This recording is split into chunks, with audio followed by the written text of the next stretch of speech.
6 o'clock. Good morning. I'm Jonathan Schaefer. Number 5 Kentucky outlasted Vanderbilt 77-70 last night. Rupp Arena College basketball. Men's style. Scottie Pippen Jr. posted a game-high 33 points to go along with 6 rebounds and 5 assists. It was Pippen's second 30-point game of the season. Tonight, Belmont is at TSU in men's hoops, 7:30 the tip. Number 7 Lady Vols playing at Florida, 5 o'clock. 5 o'clock the tip for that. Memphis Grizzlies defeated the New York Knicks 120-108. The Grizz have won 4 of their last 5. U.S. men's national team brightened its chances for qualifying for the World Cup with a 3-0 win over Honduras in frigid St. Paul, Minnesota. Nashville SC's Walker Zimmerman scored a goal for the U.S. And according to reports, despite interviewing with the Minnesota Vikings on Wednesday, Jim Harbaugh will be returning to Michigan for the 2022 season. For all your foundation repair and waterproofing needs, visit USSTN.com. Breaking news at once on your home for the Titans and Vols. This is 104.5 The Zone.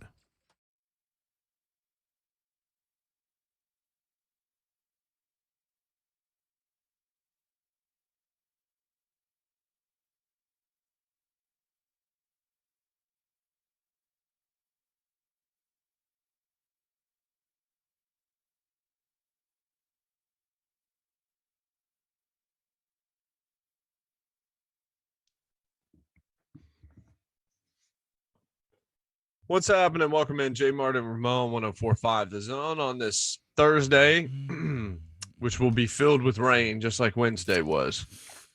Be another good day to stay in the house if you have the opportunity. No question about that. We have a busy show, as we usually do. Super Bowl is next Sunday, so we're not going to break down much of that game, although we'll have Steve Palazzolo today. We'll have Coach Mack today. Buck Reising's going to pop in as well.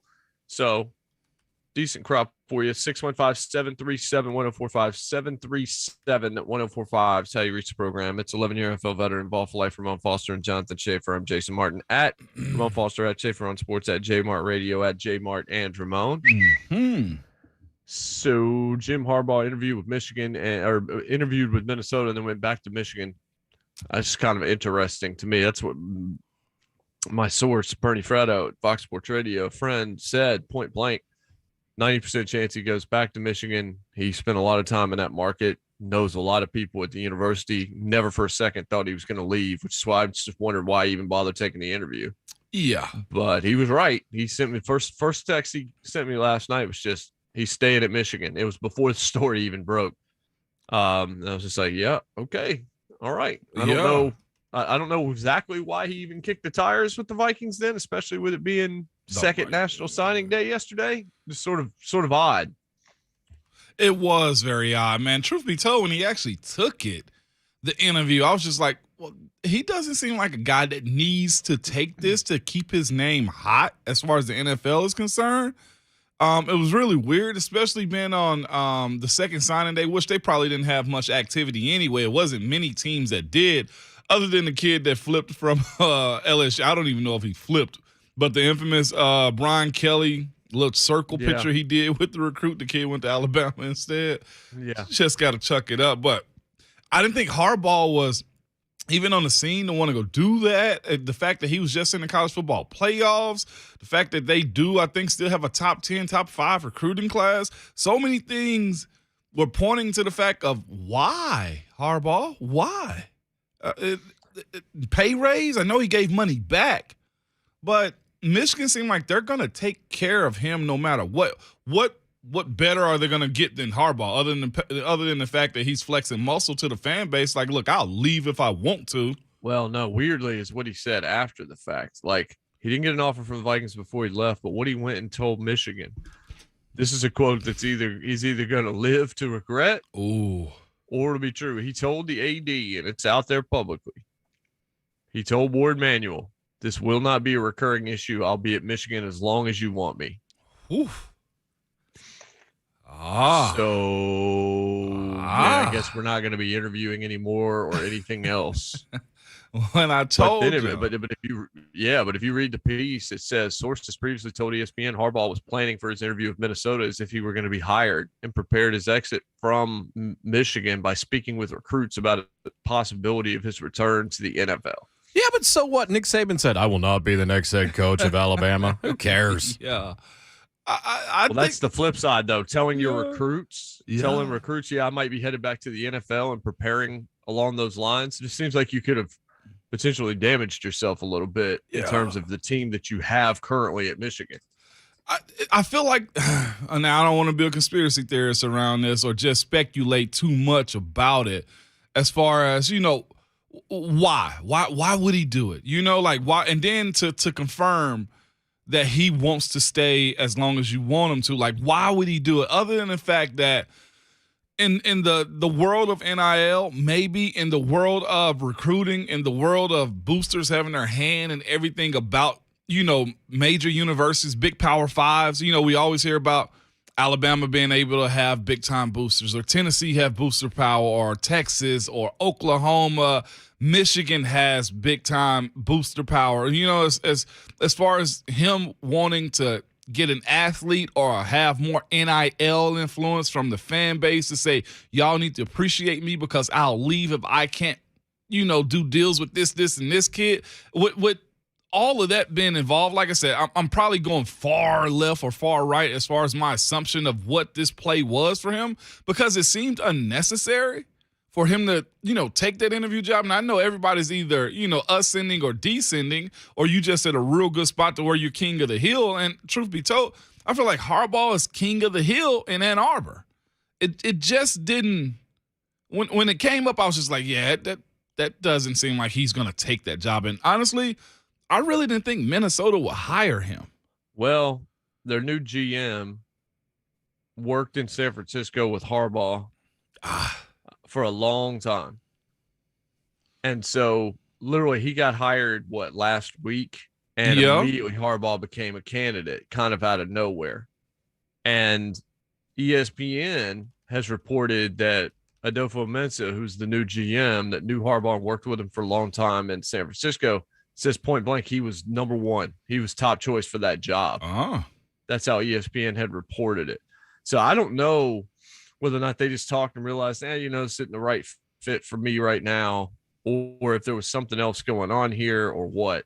The thing that's going to be interesting, because if you take more interviews next year or 2 years from now, the quote about this is not going to become a recurring thing is the kind of thing you can live to regret. Like, in terms of just, I thought this wasn't going to happen. Well, is he going to ever leverage for more money or anything like that? We know how this generally can end up working. But at the same time, because of what he did this past season at Michigan, he's probably created a 2 or 3 year buffer period where he can stay at Michigan, even if he kind of regresses back to an 8 or 9 win coach. This coming season. Because you make it to the college football playoff, that creates something, because finally they beat Ohio State along the way. And then they appeared in the college football playoff. Unfortunately, that's about all you can say about it, because they ran into the buzzsaw known as Georgia. But it doesn't look like he's going to be, his job isn't now hanging by a thread. So him doing this may have just been because it's an old friend, it's somebody with mutual respect.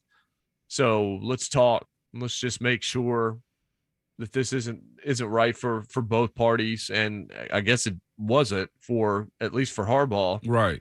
But the fact that the Vikings apparently didn't offer before he left either, maybe they just talked, sat down, and during the interview process, Harbaugh was just kind of like, you know what, I'm kind of happy where I am. And hey man, let's catch up for dinner, and then left. And that was it.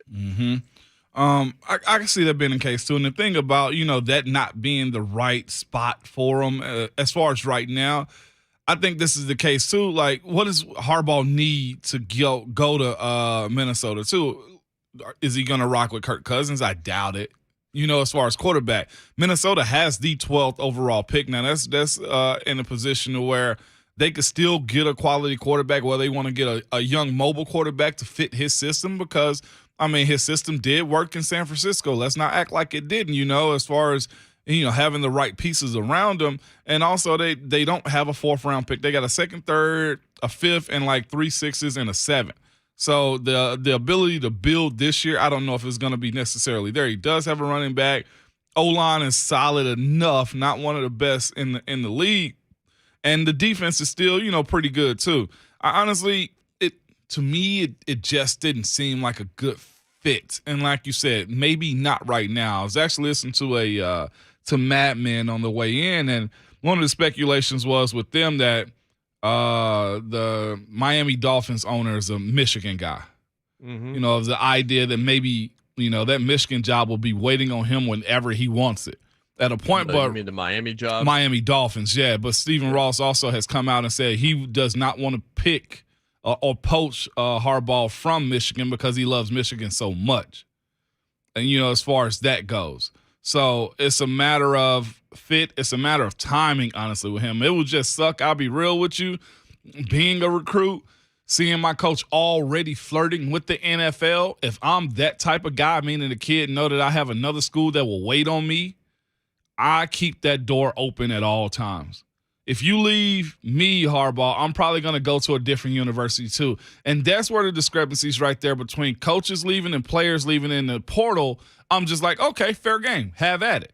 You know, or if a kid get paid to go to a university, well, you know what? This coach is, I gotta have something that'll get me to your university because you're already a type to leave. So I don't blame a kid in Michigan that would leave after the fact if Harbaugh left, or the fact that, truth be told, somebody could have flipped simply because he was flirting like that. That last point is the one that I've thought about the whole time, which is just you're potentially damaging or making it harder to retain who you've got, or if anybody's on the fence at the last second, they might decide to go the opposite direction because they're not sure of the stability if you're taking interviews right now, especially coming off of a college football playoff deal. I mean, look, this is a guy that in 4 years in the NFL is 44-19-1. There's no coach that's active in the league with a better win percentage right now. It's fifth highest in the history of the NFL. He had an 8-8 year. That's when he was fired. Yeah. But I understand why you would want to talk to Jim Harbaugh if you're an NFL team. Yeah. And I don't know if you're rolling in Ann Arbor, though, Moan, if you benefit yourself by – unless you really thought you were going to take the job and then you got in the room and you just realized you didn't want to leave Michigan all of a sudden. I just don't know how you sell that to young guys and to their families when there's so much that goes into decisions about where to play college football and the business of it. Yeah. Oh, no doubt, Jay. And right now, Michigan, according to 24/7, has the 9th ranked class. They have one 5-star cornerback from Michigan and a cornerback from Michigan who's the number 3 player overall in state. I mean, and at his position in the number 14 nationally. So this kid is a stud. And the other part about it is, you know, as far as Michigan and Harbaugh goes with, you know, him flirting with the NFL, is Michigan State is actually shown to be a very good team as of late. You know, I know they kind of fell off a little bit towards the end, but you don't want to be losing if you're Michigan to Ohio State and to Michigan State. You know, with especially the way you have the stronghold on the Big Ten as of right now. I got a buddy of mine who's a huge Michigan fan, said that he expects Michigan to beat Ohio State for the next 2 years. As far as the talent, as far as Harbaugh, as far as the stability of that team, Michigan's in a good spot as far as their fan base is concerned. And I think as far as Harbaugh sees it too, and you just turn that power right on over to East Lansing and the team down south, as they like to call it, Ohio State. Well, that's a bold take. Yeah. Beating Ohio State is much easier said than done. Oh, yeah. I mean, that's 100%. The first time Michigan's ever done it. 9th recruiting class should help you out, but it's not like Ohio State's got the 50th recruiting class. No, well, I mean, check and see what Ohio State's recruiting class is. They are bad. Number 4, 2 5-stars and 17 4-stars. Yeah. Speaking of which, 7 5-stars and 19 4-stars out of Texas. Jimbo.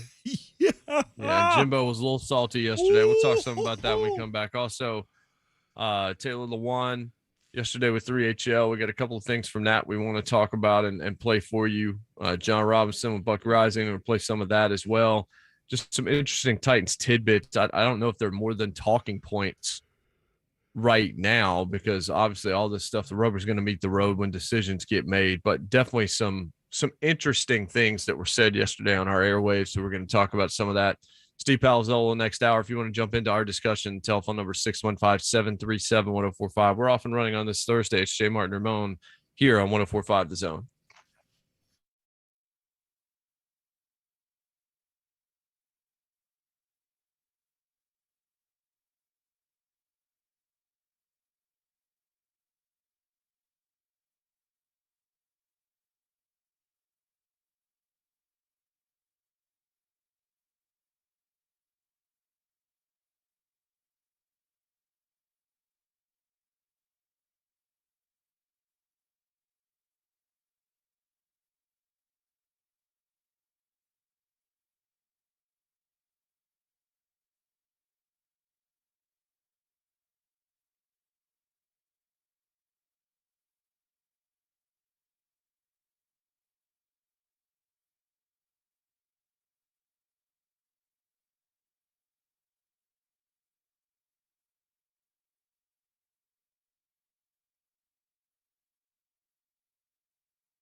Welcome back, JMart and Ramon. 104.5 The Zone, lifted up by All Four Seasons Garage Doors in Nashville. Ramon Foster and Jonathan Schaefer. I'm Jason Martin. 615-737-1045. That's where you reach us. And Jimbo definitely went off yesterday about NIL and going off without necessarily calling out anybody by name. It was obvious who he was talking about. Stuff is getting real. I do like him saying it's insulting to A&M. There ain't a better place to go to school and play ball. If you don't like that we're coming on, get used to it. We ain't going nowhere. It just means more. But he said so much. He better hope that all of it is true. Here's some of it. I know this isn't all of it, probably. Here's Jimbo responded to a reporter's question. Yeah, here's the 2-minute version of it from yesterday. Okay, so this perfect, is slicing and dicing a lot of it together. Coach is fighting. Yeah. Let's go. A lot of money is being spent in just your. Here's what I'm going to say, and this is point blank. This is point blank because here's my problem. There is no $30 million fund. There is no $5 million. There is no $10 million. This is garbage, okay? And it pisses me off. That people, and here it comes from a site called Bro Bible by a guy named Slice Bread. Then everybody runs with it. So it's written on the internet as gospel. How irresponsible is that? And then to have coaches in our league and across this league say it, clown acts. All right? Irresponsible as hell. Multiple coaches in our league. And the guy's griping about NIL, griping about transfer portal, using it the most and bragging about it the most. That's the ironic part. You want character? I'll take it with any of y'all. It's a joke. It does piss me off. The other thing, when you look at vice president, I get another one. Vice president of Notre Dame. Supposed to be a reputable university, right? That's a heck of a person leading a reputable university. I'd be real proud if I hired that guy. Read it off Sliced Bread. It's funny, when Nick Saban said his quarterback got an $800,000 deal, it was wonderful. Now it ain't wonderful no more, huh? But ours, we ain't got that. Ours are on record what comes up. We ain't doing all them big deals. There ain't none on our place that we know of. That's funny when you do it. The hypocrisy is a joke. It's an absolute joke, and it's insulting to our staff, how hard we work, to how we do things, and it's insulting to Texas A&M because there ain't a better place to go to school and play ball. If you don't like it, we're coming on. Get used to it. All right? We ain't going nowhere. It's an absolute joke. The people who put the hard work in and do it. It's irresponsible, but it's funny when they get it, it's all okay. Ball games are changing, man. And it ain't because of NIL and what goes on. It's pretty irresponsible of all of them. They're clowns. We'll go next. If they got a problem with it, come see me. I ain't a hard guy to find. Ball game is changing and it ain't because of NIL. Well, yeah, it is. It's the last 6 words for me. Anybody got a problem with me? Ain't hard guy to find. Come see me. We'll find you on ESPN for 4 hours tonight, the national title game. Jimbo had the boo-boo hurt. Jimbo said. He clearly did not like any of that. Ooh. God. So was he too loud right there? Yes. Yeah. Hell yeah. He thinks thou doth protest too much. Oh yeah. Somebody cut him a little bit too close. Hey, I can listen to him do that again. That's like Tupac against that's Tupac against what's the name? Hit him up right there. Everything's all right. Yeah. No, it isn't. It's like Pac. Is he Tupac Jimbo? Wow. Jimbo ready to put mitts to faces over this, Jay. Shave? Boots to asses. Oh. I mean, look, if you're taking stuff from Sliced Bread on Bro Bible, Yeah. then that's just par for the course in 2022. Just random internet people. And Hey, a now lot of people look. that are just saying stuff. I'll tell you what, I'm tired of y'all reading that sliced bread from that bro Bible stuff. And whoever that guy at Notre Dame is, he ain't worth a lick either. So I'm going to slander him in order to defend myself. Because it's funny when all y'all do it. But when I do it, you don't think it's funny. I'll tell you what, you come out to my office, you're going to catch these mitts. That's what's going to happen. That's what's going on. Hey, there's an old saying, man, a hit dog will holler, and he is howling right now. Okay? That is good. So, after listening, is he guilty of 30 million NIL deals? Yeah. He has to I don't know be. if he's guilty about having a fund. Ooh. Like, I don't know the full accusation that was put out there, Yeah. but obviously NIL is part of their recruiting class. I don't know that he's necessarily saying it's not, but he's basically saying we didn't have money, we didn't buy people. Yeah. What he I was don't saying was probably true in that the school is not paying for X, Directly. Y, and Z technically, All right. directly. There's probably a fair amount of truth in that. But what's going to happen is I'm going to talk real loud, I'm going to deflect, and I'm going to get on the offensive so people stop talking about this sliced bread in this bro Bible. All right. I gotta find my slide. I'm looking up sliced bread A&M. Go to Bro Bible. Go to Bro Bible. God, where's my tweet on at work from computer. yesterday? All right, I'm going to Bro Bible. Here we go. Come on, Jay. Come on with it. College football fans react to Jimbo Fisher's comments on sliced bread. Good Lord. Yeah, buddy. So can I read off this recruiting class? You let me know if it was all fair and game. Like Jimbo's just this good. Can I read it off real quick? I mean, it's just going to be conjecture on our part, but yeah, I know. go ahead. I mean, I might as well light a fire. All right, here we go. This is from SEC Mike right here. Texas A&M #1 rated signing class got better yesterday, adding 5-star lineman Shamar Stewart. Now, Stewart is the number 10 overall prospect in the class of 2022, the number 3 defensive lineman. The Aggies class. Now, let me know if Jimbo's just a monster recruiter, y'all. Y'all let me know if I'm wrong here, okay? The Aggies class include the number 1 D lineman, Walter Nolan, the number 2 wide receiver, the number 3 wide receiver, the number 3 D tackle, the number 4 D lineman, the number 2 quarterback, the number 4 edge rusher, the number 5 running back, the number 4 cornerback, the number 8 offensive tackle, and the number 1, 4, and 6 tight end. That is a heck of a class. Now, how do you get all of these kids to A&M, College Station? Somebody was playing ball. Somebody might not have $30 million fund, whatever it is. But the way in which Jimbo got mad, and we know that teams do NILs, and one of the things we've heard about Texas is the fact that, look, we had Brian Rice on last week. We talked about the kid that Tennessee lost, and what did he say? Well, maybe I think he had a better NIL deal than what Tennessee could, make way for him if that was the case. That, to me, sound like a lot of movement of bank accounts and money and the reassurance that kids will be all right if they come to Texas A&M looking at this class. I don't know if anybody's had this many 5 stars and this many 4 stars when it comes down to straight-up recruiting. Looking at this group again, in accordance to what 24/7 says. Now, I'm not knocking them because it's all fair and games. I love it, as a matter of fact. 29 commitments. 7 5-star players and 19 4-stars.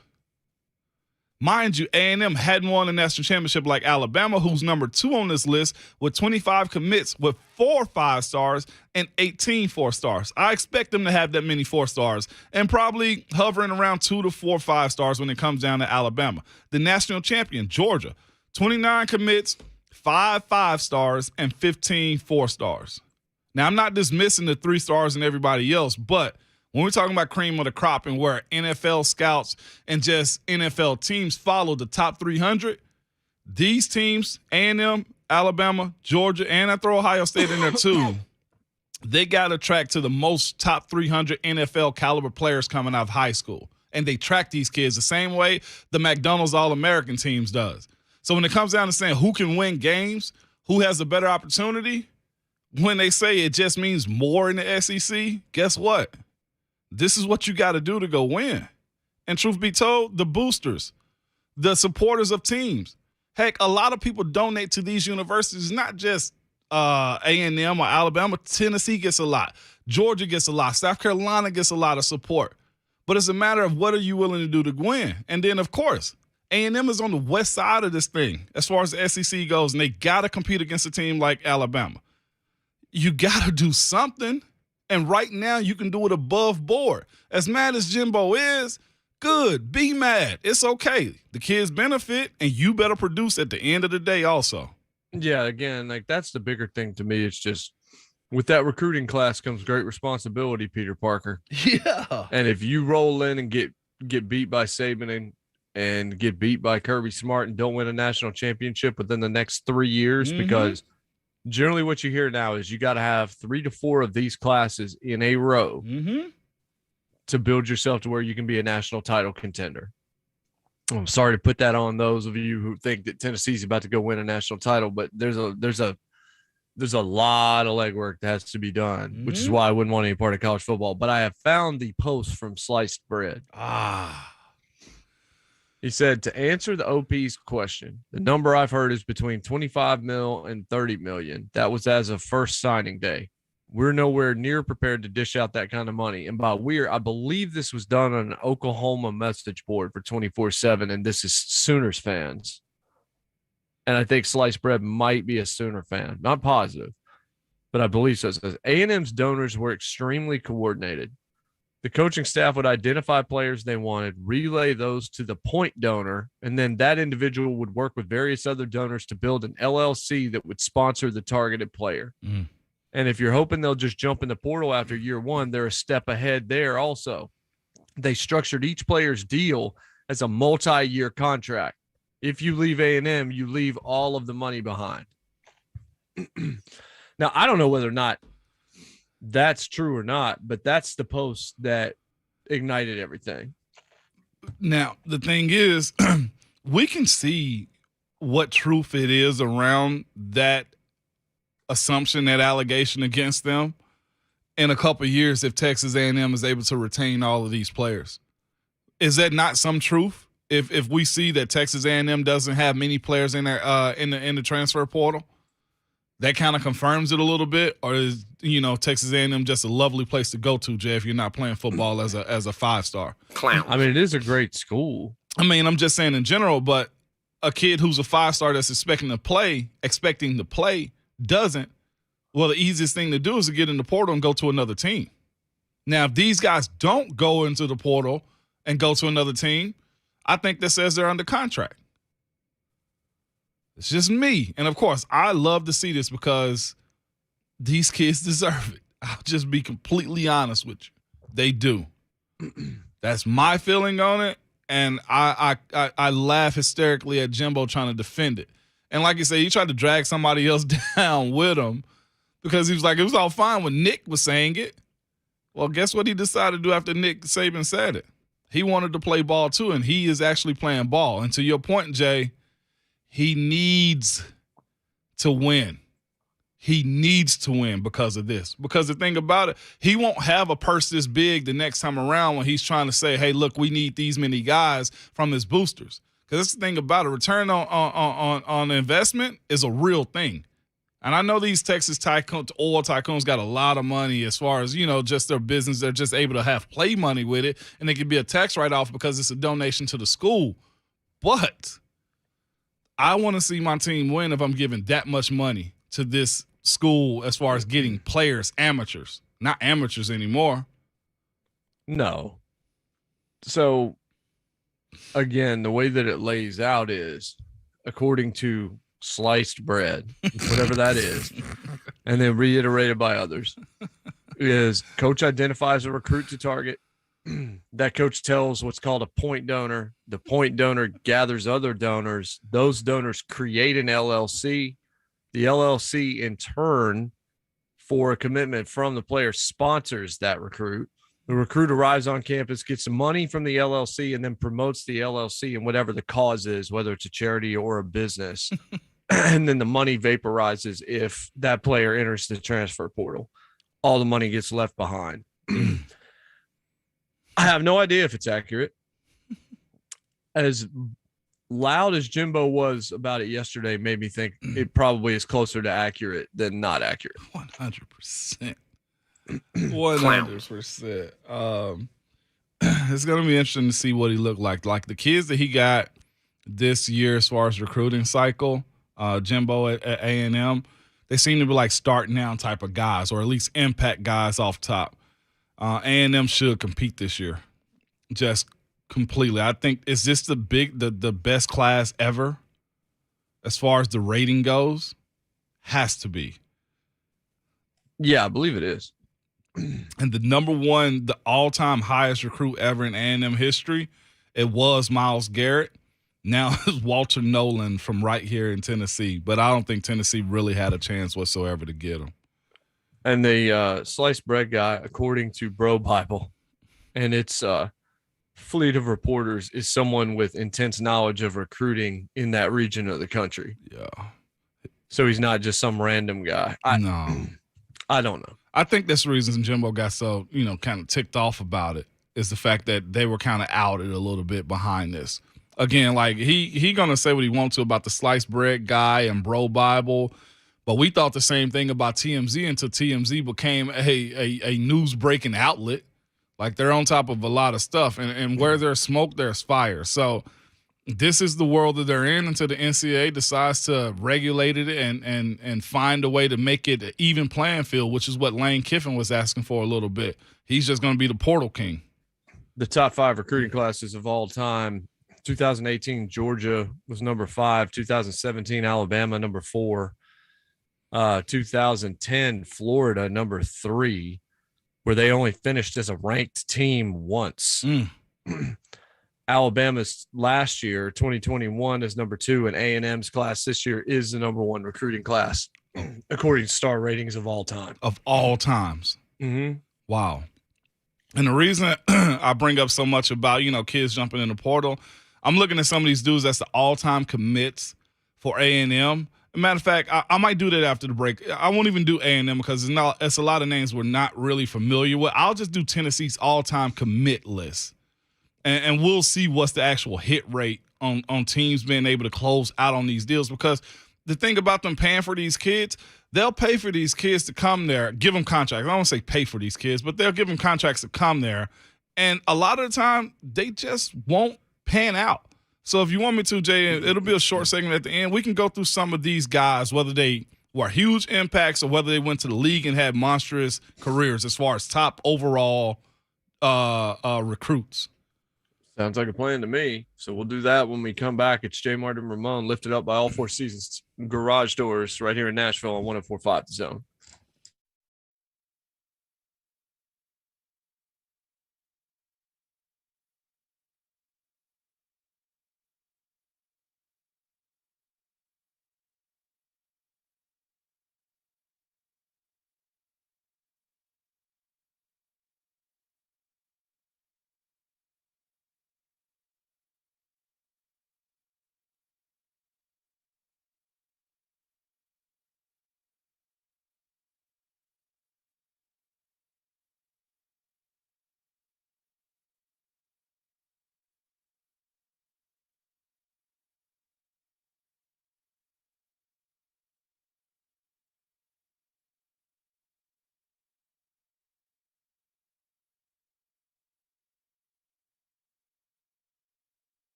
Welcome back, JMart and Ramon, 104.5 The Zone, lifted up by all Four Seasons Garage Doors in Nashville.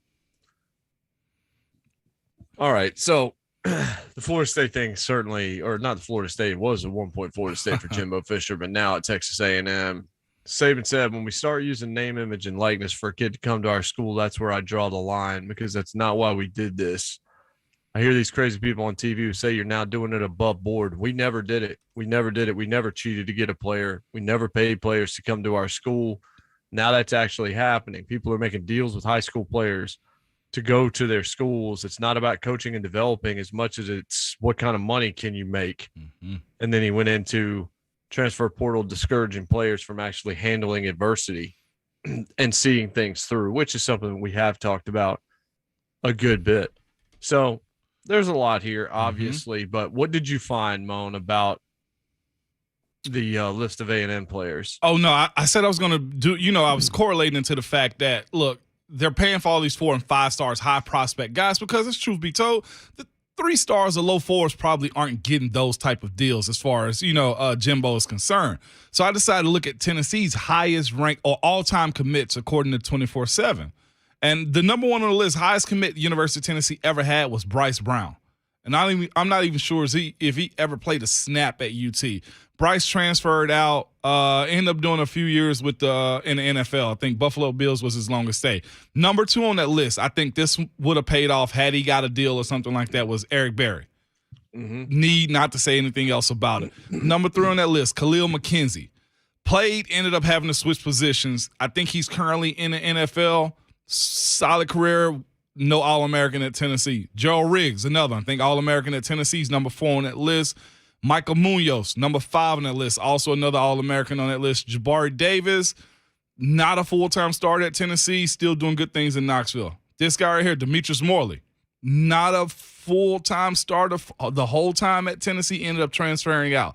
Darnell Wright, case is still out on him as far as his career goes at Tennessee. Number 9, all-time commit at the University of Tennessee, who ended up transferring out, Brandon Jeffries. I don't even know who that is. Y'all heard of Brandon Jeffries before? No. Ended up going in NC State. O.J. Owens is number 10 on that list, class of 2000. Not much can say. Derek Rodgers, number 11. What I'm saying is this. It's so hit or miss when it comes down to saying what these kids are going to do, that you just never friggin' know what you're actually paying for. James Banks is number 18th on this list. Not much from him. Sean Yon. Now, of course, you have Casey Clausen, Jason Westbrook, Kevin Simon, Trey Smith is on this list also. But it's so many guys that are hit or miss as far as what prospects you're actually paying for, that to me, it'll probably be a lot more boosters, money, people getting burned from it than actually benefiting from it. I couldn't tell you much about a lot of these guys on this list other than the fact that, they played a little bit at Tennessee. Now, I don't want to go through the whole group because I do know some of these cats, and I don't want to dismiss them and act like they weren't ballers or anything like that. But there's a lot of guys that go to school as high prospects that just simply don't pan out. I mean, we're watching a guy now who's becoming a star in the NBA, and Ja Morant. Wasn't even highly recruited at Murray State. You just never know what the trajectory of a player is going to be. Now, true enough, as far as the top 300 go, you at least get some production out of them if it's not because of injury, or they might make it to the league in some type of capacity. It's just the game. It's the business of college sports now. So, reading this at ESPN, takeaway from National Signing Day, LSU football, big winner yesterday. Jimbo Fisher gets mentioned, but listen to how this is written. This is just kind of strange to me.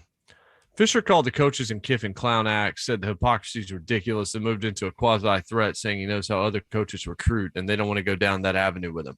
In bolstering the number 1 ranked recruiting class with another 5-star on signing day, Fisher gets the last laugh calling people clowns and completely taking away all the credibility sliced bread had in its report. Did it? What? Oh, what? I mean, he spoke to the allegation, and it really wasn't an allegation because there's nothing illegal here. He spoke to he went off on sliced bread a little bit, but the idea that's written by ESPN, it says completely taking away all the credibility sliced bread had in its report. See, I didn't see it that way, fellas. I didn't either. That's just him saying, that's him denying something. That's not taking away credibility out of a report. The way that's written, it's just like, are you guys in business with Texas A&M? Because that's written like, oh, he smacked down sliced bread. I mean, no, he didn't. He just said this isn't accurate, but there's no proof of that. Like, are we just supposed to take his word for it because he said it at a press conference wearing maroon and white? Like, maybe it's not true, but I don't like that it's written in a way where it's like, oh, well, this guy had no credibility in ESPN. Look at Jimbo just smack him down. It's like, really? I don't know about that, guys. Man, no.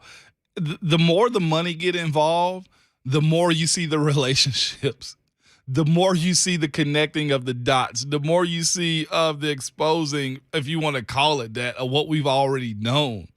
You know, like hearing even hearing Jimbo, as far as the nephew Selly said in the chat, he was like, come on now. He said basically Jimbo said, come out, Nick, they called us. Like, what do you mean they called us? You're the only one admitting to having a $30 million, whatever you want to call it, allotment for recruits. Nobody, I really didn't even know about this article until Jimbo said something. You know, like that's where I'm at on it. I knew nothing of them having that conversation about them having money set aside. Well, again, it wasn't an article. It was on a forum. It was on a fan forum. It was a message board. And that's where he goes through it and everything else. But again, just the way it's written in the article that A&M's a giant winner, not just for the recruiting class, but quote, completely taking away all the credibility sliced bread had in its report, unquote. I did not see credibility taken away. I saw one guy say that somebody else wasn't being accurate, wasn't being fair, but I have seen no evidence to prove that. Like, can we at least get to the end of this before we start trying to figure out what happened and what didn't happen? Somebody's getting paid at A&M, whether or not it's coming from a $30 million fund or whatever like that. Every school in the country at this point that wants to win in college football has to have some kind of apparatus set up like this. No doubt. You know what's crazy about it all, Jay? Is the fact that the SEC commissioner won't even address it or admit it. That's what's so cold about it, because it just means more when the SEC competes. I mean, it's weird. It's just like, well, we got to make sure everything is pristine and that nothing went down that could cast any kind of aspersions on us or whatever else. It's just like, dude, Blue Chips was a movie like 30 years ago. Yeah.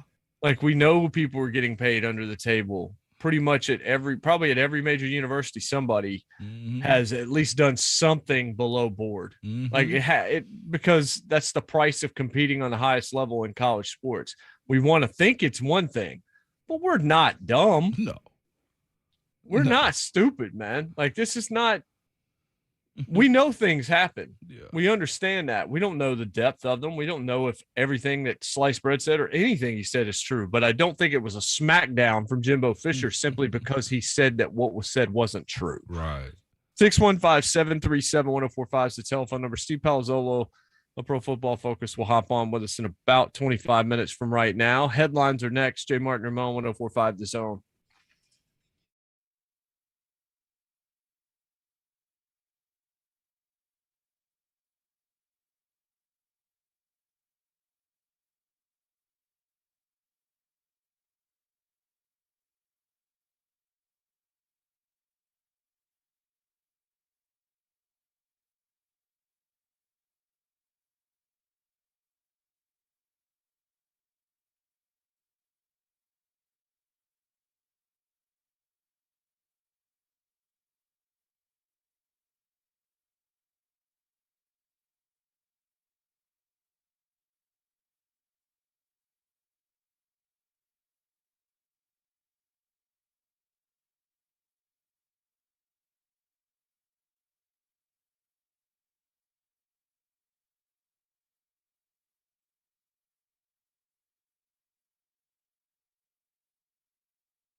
7:03, good morning. I'm Jonathan Schaefer. Pretty good college basketball game last night at Rupp Arena. Number 5 Kentucky outlasted Vanderbilt 77-70. Scottie Pippen Jr. posted a game-high 33 points to go along with 6 rebounds and 5 assists. It was Pippen's second 30-plus point game of the season. Tonight, Belmont is at TSU. That's a 7:30 tip on the women's side.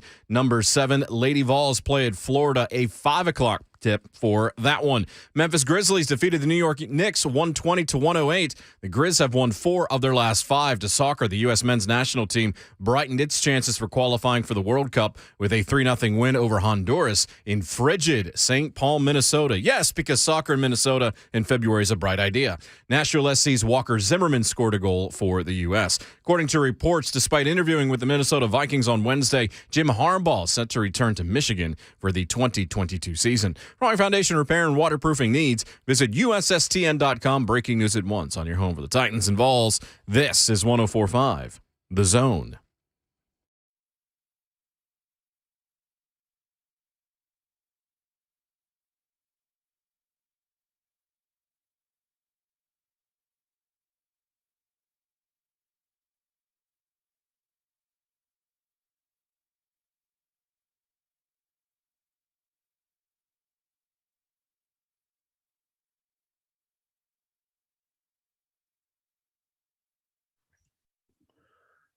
What's happening? Hour number 2, JMart and Ramon, 104.5 The Zone, lifted up by all 4 Seasons Garage Doors in Nashville, of course. Tell them to put that LiftMaster in your house like they did in mine about a month ago. You'll be glad that you did. LiftMaster, ask for it by name. 11-year NFL veteran, ball for life, Ramon Foster. Jonathan Schaefer, I'm Jason Martin. Steve Palazzolo, Pro Football Focus in the next segment. I was looking at the team rankings at 24/7. Tennessee ended up 7th in the SEC. They were ahead of Stanford at the end. They also were able to stay ahead of both Auburn and Florida. The one that I found most interesting about everything is that Kentucky is number 13 in the country. Yeah. Like he's just done a great job. There's just nothing else to say. Mark Stoops has done an excellent job there. And now they're actually getting recruits to play football there. Oh, yeah. Cannot deny that, man. He's done a grand job. I know his name came up as far as what was the LSU job, I think maybe. I think everybody to a man is like, why? Why would you leave Kentucky? Like, they got a real good product. I actually just got another commit from, I think, the Gallatin area. I think an Ainsworth kid or something like that. So they are on the recruiting tear, man. Got to give it up to them. I thought they had the 5-star kid that was supposed to go to Kentucky. Oh, yeah, the Kenyatta Goodwin. He's actually a 4-star now. It's crazy. But they've got offensive linemen. They got a style of ball that they play, and now Kentucky has a culture. They're going to be a team that, hey, really, really pushes the envelope as far as competing on the east side. It'll be interesting to see how far they go or how much he can build them up, but they're definitely doing the right thing. So it's like the Vols finished 16th in team recruiting rankings, and if you take composite out of it, number 13. So not it was pretty quiet yesterday, but you expected it would be because most of the stuff had already been taken care of. For Heupel, they had Jason Jenkins, and we talked to Eric Kane about him yesterday on the show. If you missed that, you could certainly podcast it. But recruiting's a big deal. The other college football thing that I saw was that TSU is a little bit chapped right now because Jackson State pulled out of their the classic arrangement. They had 40-some thousand people show up for Eddie George versus Deion Sanders. Yep. And now they're going to move on. I don't know why necessarily. They had three more of these according to this agreement, and they didn't even tell TSU. TSU found out about it when they got national scheduling information. They didn't even call them up to try to save it. They didn't call them up to talk to them. They just, according to Tennessee State, to the president, said we issued a statement saying Tennessee State learned of Jackson State through a national scheduler. She said, what's even more disappointing, there was no opportunity for discussion or a courtesy call to the TSU president, director of athletics, or head coach before the decision was made to breach the contract with 3 years remaining. Yeah. I mean, it's Deion. I mean, let's be real. Right. So, I mean, is that just, no, we got to have a bigger name? Yeah, I would think so. Or maybe it's the competition. I would have to see what the last score of the game was. Oh, the 38-16. 38-16. It's kind of hard to say why he would pull out other than branding, Jay. I wonder who they supplemented that game with and why. It would have to be that. That's the only, because it was a great turnout the last time they were in Memphis. I saw it. Dion was posting on his social media saying he was looking to offer a couple kids in the Memphis area as far as, them being there, come play for Jackson State. The Southern Heritage Classic is a huge event as far as HBCUs go. And there's a lot of pride in this. So I'm sure there's going to be some hate between one side and another because of this, but I don't think TSU warrants the opportunity to say, well, you just scared to play us, because Jackson State actually got a few 4 and 5 stars on their recruiting list right now, and they're moving above. Again, I like what Dion is doing at Jackson State. He's setting the bar higher for HBCUs, and I hate to say this, but Eddie and Southern and Grambling, like, everybody better hop on board with what he's doing. And I know he's prime as far as his name goes, but there has to be some movement in that area if you want to compete with Dion right now. I guess I just look at it, I'm just like, well, I mean, it's Eddie George. Like, the idea of the 2 head coaches was one of the big draws for a lot of folks. Mm-hmm. So who exactly are you supplementing that with, to your point, that's actually going to be better than that from a pay attention standpoint, from a marketability standpoint? And maybe there is more to this, but TSU president Glenda Glover called it insensitive and irresponsible. Wow. And it's not just football implications. Yeah. Maybe it's this. She called it insensitive. It's the fact that Dion's taken away from everybody and, everybody's shine. I'd love to get some input on this. Maybe we'll have to reach out to somebody to see how they feel about this one. I got a buddy of mine that played at TSU. I need to reach out to him and see how he felt about this, whether it means a whole lot or not. But again, with what Jackson State has done so far as recruiting, as far as filling up their stadium, maybe it's this, though, Jay. Why play at a neutral site when they can fill up Jackson State's stadium? That means more money for their program. Why do they have to play in the Classic to satisfy the program of TSU, as far as a neutral site and them splitting money? Nah. Come to Jackson State, then we'll discuss what's going on moving forward. We know this is business for sure with Dion. He's all about branding that school. Everything about it, he's about branding and building up that school. And HBCUs, it's the idea of, hey, everybody need to carry their own water. It's the way he's looking at it. And with what he's put in place, you can't really blame him. Business is cruel, man. It always is. If you met a successful business person, they've probably done some cruel things in order to get to where they are. Not in a bad malice way, but you got to cut people off and make the decisions right for you and your program. And I feel like that's what Dion has done. Part of the statement, the Memphis business community, including small Black-owned businesses, many of which are mom and pops, will suffer incalculable damage. These businesses rely on contracts generated as a result of activities associated with the game, and they purchase supplies and other items in preparation for this annual event. Reading at Yahoo, the cancellation comes less than a week after Jackson State reached a 3-year agreement to play in the SWAC Classic, a new in-conference showcase at Birmingham's Legion Field, which starts next season. JSU also scheduled to play in the Orange Bottom Classic on September 4th against Florida A&M for the second straight season. They're calling it a clear breach. Clearly, legal counsel at TSU not buying into this very much at all, and saying that this is a devastating blow for a lot of fans and alumni and all this. This ain't great, Mom. This is not great. Yeah. We had somebody in the zone, Tackle Jones, said, he said, I went to TSU. He said, it is for bigger money. As far as Dion, he's branding. Well, I agree with that. I'm sure he's trying to find something. I'm just trying to figure out where is the bigger money he's looking at. Well, he pulled off the number 1 player in the class, or the number 2. Number 2, yeah. I don't know, but Prime has been all over taking over the HBCU land. Again, like I said, I'm going to have to look more into this one, Jay. It's interesting, that's for sure. Yeah, like I said, I just saw it I guess it really happened yesterday. And you got all of these people saying they're disappointed in him. God, I don't. That's pretty tough. That's to take on.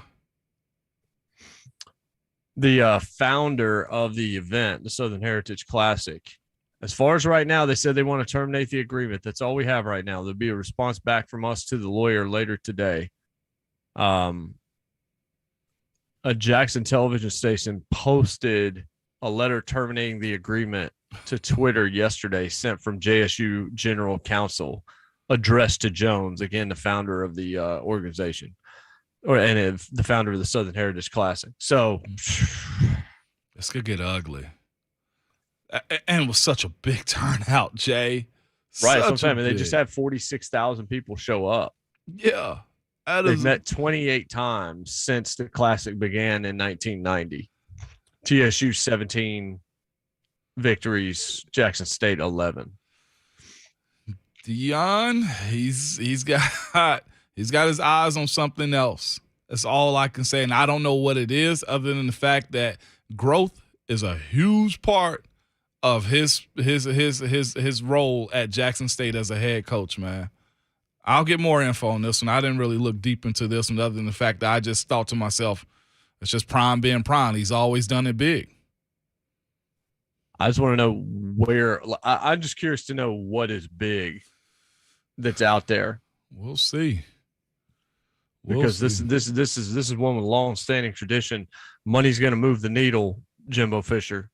But we'll keep an eye on it. Like I said, whatever you find, let us know, or talking to people or whatever, because it's still kind of a fluid story. But not great for those that were hoping to see, Eddie and Dion clash for a couple more years or whatever else. Doesn't look like that's going to happen. When we come back, something that is going to happen to Steve Palazzolo of Pro Football Focus.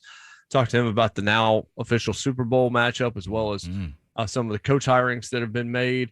And we'll, of course, ask the questions that need to be asked about the Titans as well. We haven't even played the Taylor Lewan stuff yet or the John Robinson stuff from yesterday, but luckily we still got 2 hours and 45 minutes of the program left. It's JMart Ramon here on 104.5 The Zone.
Welcome back to JMart and Ramon. I'm Ramon. I'm my co-host Jason Martin. As we continue on this, the discussion of NFL ball, we will bring in our guy, our pal, Steve Palazzolo of PFF. Steve, good morning. How are you? Doing great, Ramon. How you doing? Man, I'd be you, man. If I was any better, I'd be you. So That sounds good. That's good. I just got to ask you, man, as we bring you in, before we just ask you the specifics, how is the city, the state of Ohio right now because of what Cincinnati has done so far? Just you looking at the way this city is buzzing. Yeah, it's electric right now. We got it all. It's all lit up orange when at night and in the early morning. And I mean, people are, like I said at the beginning of the playoffs, people are really excited. I mean, they were excited because they were going into the playoffs with some hope for the first time in probably 30 years. They went in with some hope because they thought, hey, we've got a quarterback. We've got, an actual top of the roster that might be able to make a playoff run. And I think the fans were right. So, it's a different vibe over here. It's exciting. And, seeing the Bengals in the Super Bowl for the first time in 30 years or whatever it's been now, over 30 years, it's buzzing right now in Cincinnati.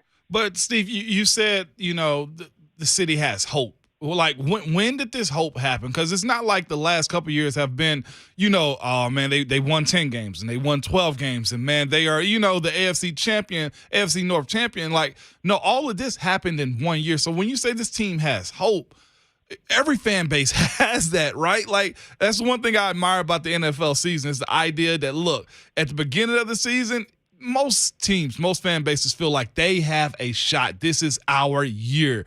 And. Like, what actually got Cincinnati to believing in that, or at what point did they believe in that, Steve? Yeah, and look, I say it that way because the Bengals have made the playoffs in the last 10 years and not had a ton of hope. They were like, we made it, but I don't think Andy Dalton's going to, no offense to Andy, but I don't think he's going to carry us to a championship.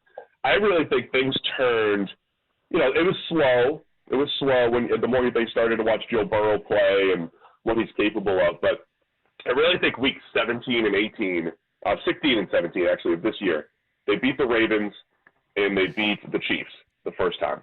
And it was the way the Bengals did it, with Joe Burrow throwing for over 500 yards a game and, the way they put the ball in their quarterback's hands and said, hey, go win it. And you see how dominant Jabari Chase could be.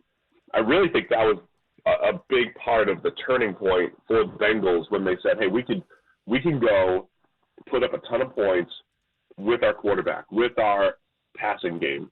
And it was toward the end of the season. They ended up winning the division. And I really think that was the thing that said, yeah, we could do this thing, right? Like that fans felt, hey, we could go do this thing because it was almost like Joe Burrow got unleashed at the end of the year and they let him chuck it around the yard and there were some good results. So I think that was a big part of the hope that Cincinnati Bengals fans have had. So as far as their signings from last year and this year, a lot of teams want to strike gold when it comes down to getting the right pieces. You don't want to feel like you just flush money down the toilet. So as far as DJ Reader, Hendrickson, Mike Hilton, am I missing one other guy potentially? Okay, Michael Thomas also. What have those free agents, as far as your scoring, your grading of them, done for the impact of this team?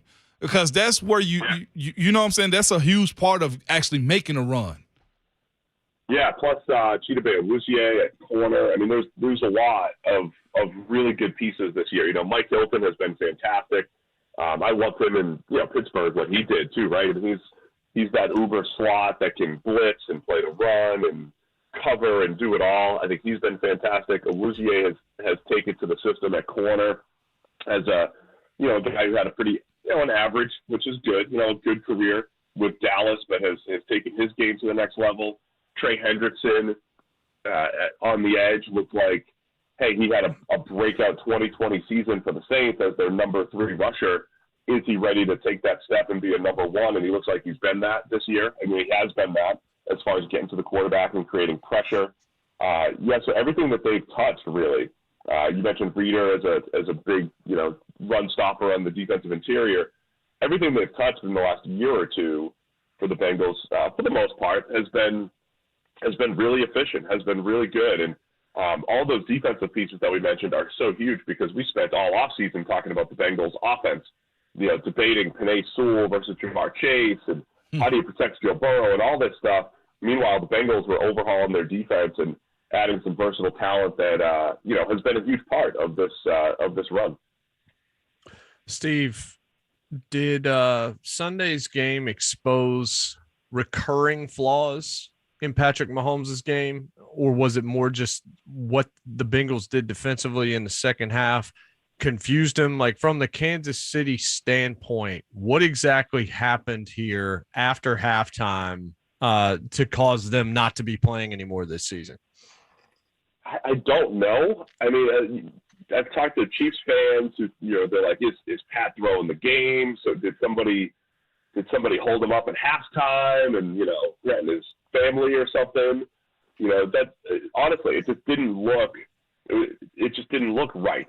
Mm-hmm. I think as a statistical person, kind of, you could say, well, he was so good in the first half, he had to, regress in the second half.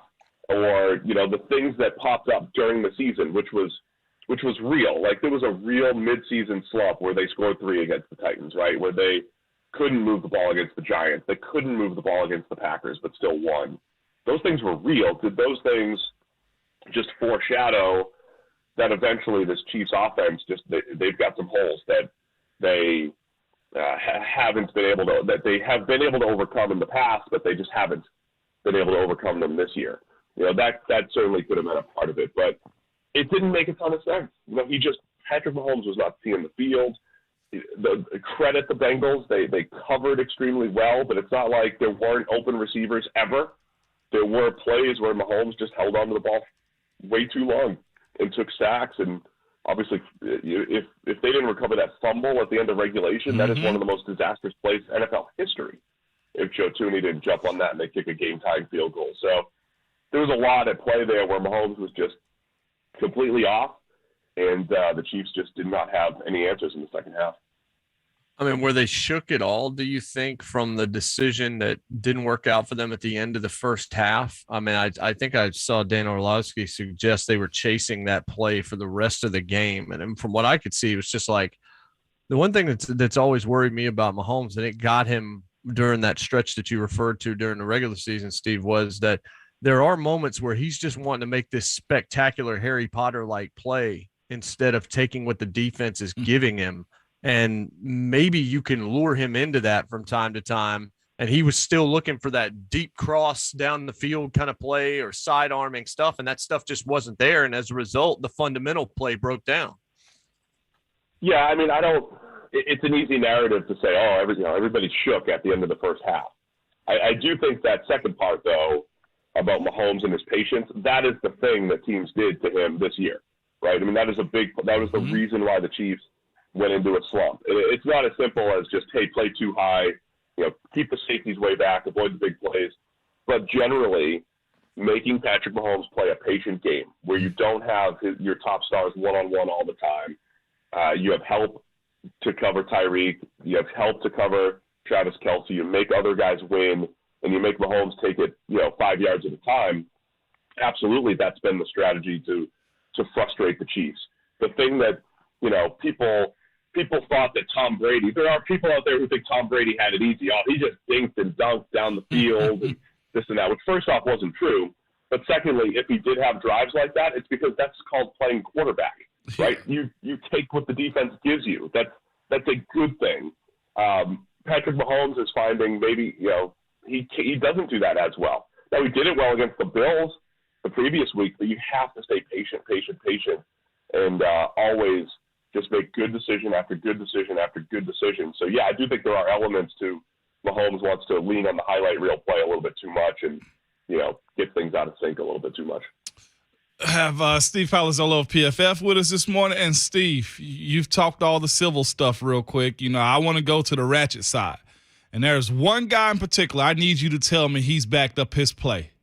And he's going to be a show all Super Bowl week, and that is Eli Apple. Why is he the way he is right now? Has he actually backed it up? He's been pretty good. He's been solid.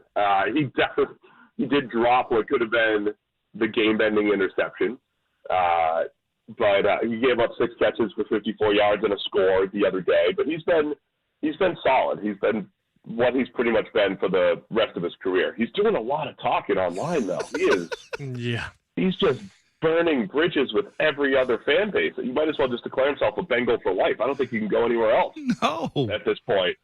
But he's been pretty good. Like he has the majority of his career. But he could have shut everybody up if he just caught that ball in overtime. It didn't matter. They're still going to the Super Bowl, but the ball was right in his hands to end it in overtime. But yeah, he's been fine. Yeah, I don't know if I've seen one guy in particular. I think Pac-Man would have been this way if he'd actually gone to the Super Bowl. But the way he has been talking, and a former Titan to Quentin Spain, as far as his play goes, I know him and Jeffrey Simmons kind of went at it a little bit on social media too. So y'all got like 2 villains up there right now that really need a good game in the Super Bowl, man, to actually just solidify that they were right this entire time. What has his play been like for the Bengals so far too? And I know, of course, the sacks that they gave up towards the Titans, they kind of tightened it up a little bit against Kansas City, but moving into the Super Bowl, will they be able to protect Burrow the way they need to let him see the play down the field? Yeah, Quentin Spain's been solid all season. I didn't know that he was out there talking too. I didn't know. But he's been pretty steady for the most part this year, better in the run game than from a pass protection standpoint. But he took a little dip in 2019 and 20, but I think he's gotten back to closer to his Titans days. But yeah, the Rams. Yeah, I know the Titans front's got all the sacks and all that stuff, but I still don't think they're in the Rams ballpark as far as the ability to just win one-on-ones over and over and over again with Aaron Donald, Von Miller, Leonard Floyd, Greg Gaines pushing the pocket, A'Shaun Robinson, but especially Donald. I mean, that dude is as good as it gets, of course, and Von Miller's playing like playoff Von Miller. So, yeah, it's going to be difficult for Cincinnati's offensive line because it's not just the sacks, it's the pressure as well. I mean, I thought Burrow was pressured a little bit and rushed the other day, but they got rid of the ball, right? They had an answer for it, but they're going to have to do that even more with this Rams defensive front. So, yeah, there's still a lot of work to do, I think, for the Bengals offensive line and their pass protection here with the Rams. Steve, what's the best story that could come out of the Super Bowl in terms of these two teams? I think both of them have really compelling stories that you could tell, but which one do you think is the better story when it comes to the Rams and the Bengals? Yeah, I mean, from like a storyline standpoint, obviously you always start with the QBs. I think the Stafford thing is fascinating, obviously, because you have this guy who's incredibly talented, and you have people like a Dan Orlovsky who think every time I haven't heard his Jaquiski-Tart analysis if Matthew Stafford's eyes made him drop that interception.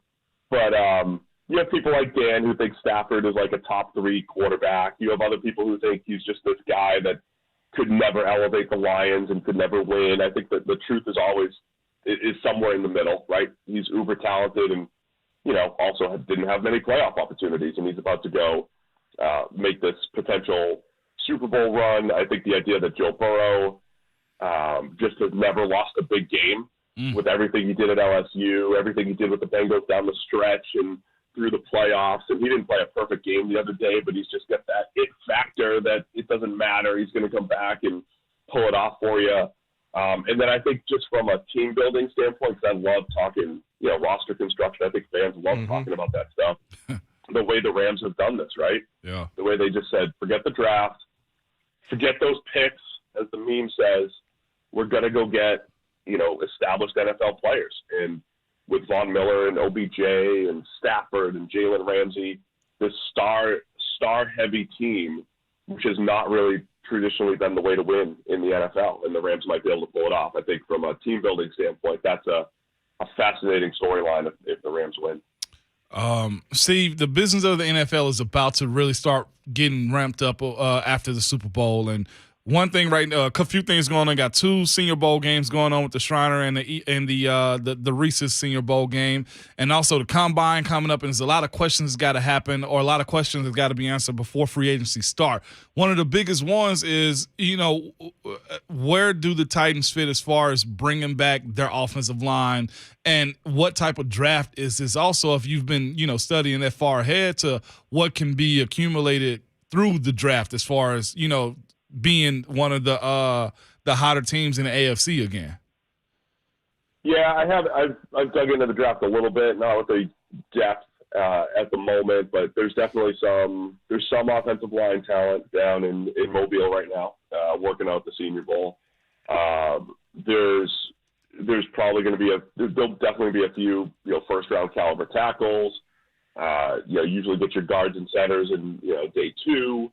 And I think there'll be some players available there. So, yeah, it is a great time because you're evaluating what the league has coming up in free agency against what you'd be able to get in the draft. I think there's enough offensive line talent to go around, and I think from a Titan standpoint, there's enough playmakers too. I mean, there's enough receivers and tight ends. The receiving class, as far as the draft goes, is really interesting to me as well because, again, I say this a lot with you guys. As much as we talk about Derrick Henry and it's a run-first team, picture this team with whatever Julio has left, with A.J. Brown, and with another, explosive receiver, right? I mean, to me, that's how you take that next step. It's through the pass game, and I think there are some great route runners, the 2 kids from Ohio State in the draft. There's some massive receivers like Treylon Burks from Arkansas, kid from USC is 6'5" and can play, Drake London. There are some potential interesting plays as far as pass catchers go that I think the Tennessee Titans should be looking that way and saying, okay, the pass game's got to take that next step. And I think there's some definite good opportunities here in both free agency and the draft. Great stuff, Steve. We appreciate it. We'll chat with you next week. All right. Thank you, guys. Appreciate it, Steve. Indeed. That's Steve Palazzolo. I'm going to try to leave a few questions about the Super Bowl for next week. There it is. Because there's still another week before we actually play that game. The point about the pass rush, the Titans pass rush, obviously given the Bengals fits and the Rams on paper, I've read that in a lot of different places that if the Titans could do this, wait until what you see or wait until what the Rams do. And I'm just like yeah, well, the Titans are pretty daggone good. Like, yeah. If the Rams did what the Titans did, they're probably going to win the game. Mm-hmm. Probably going to win a game, even though Burrow handles the blitz, I think, better than anybody, and he certainly takes a hit, maybe better than any quarterback in the league. I don't think that they can absorb 9 sacks in the Super Bowl against that Rams offense and win. Yeah. I just think that's asking for an awful lot. 615-737-1045. 737-1045 is the telephone number. When we come back, Shafe, do we have to talk about this thing that you put in the Slack? No, I just put that in the Slack for us. We didn't have to bring it on. Oh, okay. Okay. All right. Maybe we won't then. Unless you want to. Well, I mean, we didn't get to our topic yesterday about things that have been stolen. Things that we've stolen from like restaurants, things like that. Hotels, Ramon. Hotels, Ron. Hotels, Ryan Clark. All of y'all. Hotels, the dude that took the clock out of the Lowe's Vanderbilt room. Yeah, exactly. Or things that we snuck into movie theaters. So that's a kind of a background question as well. You can give us a call if you got any good stories at 615-737-1045. I'll debate whether or not we'll discuss what was on the headline to end the second hour, because it's definitely an end of second hour kind of topic. I when I read the name, I was like, is that not Phillip Rivers? We'll come back. We might tell you what we're talking about. It's JMart and Ramon, 104.5 The Zone.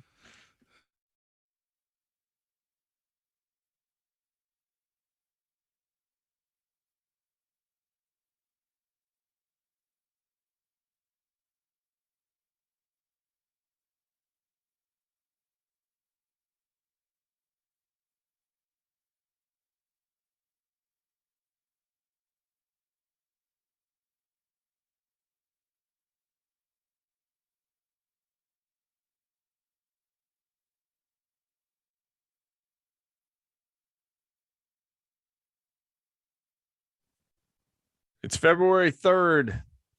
So that means you got 11 days. February 14th is Valentine's Day. If you don't have the dinner reservations yet, if you haven't bought the gift yet, if you haven't even made it to decide if you're going to get some chocolates yet, like whatever it is that you're trying to do, a lot of people are already ahead of you right now, and maybe you're now panicking. Well, you don't have to, because Genesis Diamonds treats Valentine's Day beautifully for you. They got the total package. Guys, you got to listen up. You can create the perfect Valentine's experience all at Genesis Diamonds. A romantic gift, flowers, chocolates, dinner, all of it. They've put together the ultimate package. When you buy any piece of jewelry right now for just $99 or more, they're going to give you a bouquet of flowers from Jenny's Flowers. So the flowers, check mark. Some awesome chocolates. All right. Chocolates, check mark. And a gift card for a dinner at STK Steakhouse. And when it comes to jewelry, obviously they've got your back there. They're my jewelry store. I always tell you they need to be yours because nobody else is even in the ballpark. Rings, earrings, pendants, bracelets, bands. They put together great Valentine's gift ideas, timeless gifts, affordable gifts she can enjoy for years. So you can show up with the romance and the sparkle. One-stop shopping at Genesis, $99 or more on a piece of jewelry. Get those flowers, get the chocolates, get a gift card for dinner. Take care of it all as a gift from Genesis. Happy Valentine's Day from Genesis Diamonds, Green Hills, and Cool Springs. And a reminder, they don't have a ton of it. Disclaimer, limited quantity. See store for details.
Welcome back, JMart and Ramon, 1045 The Zone.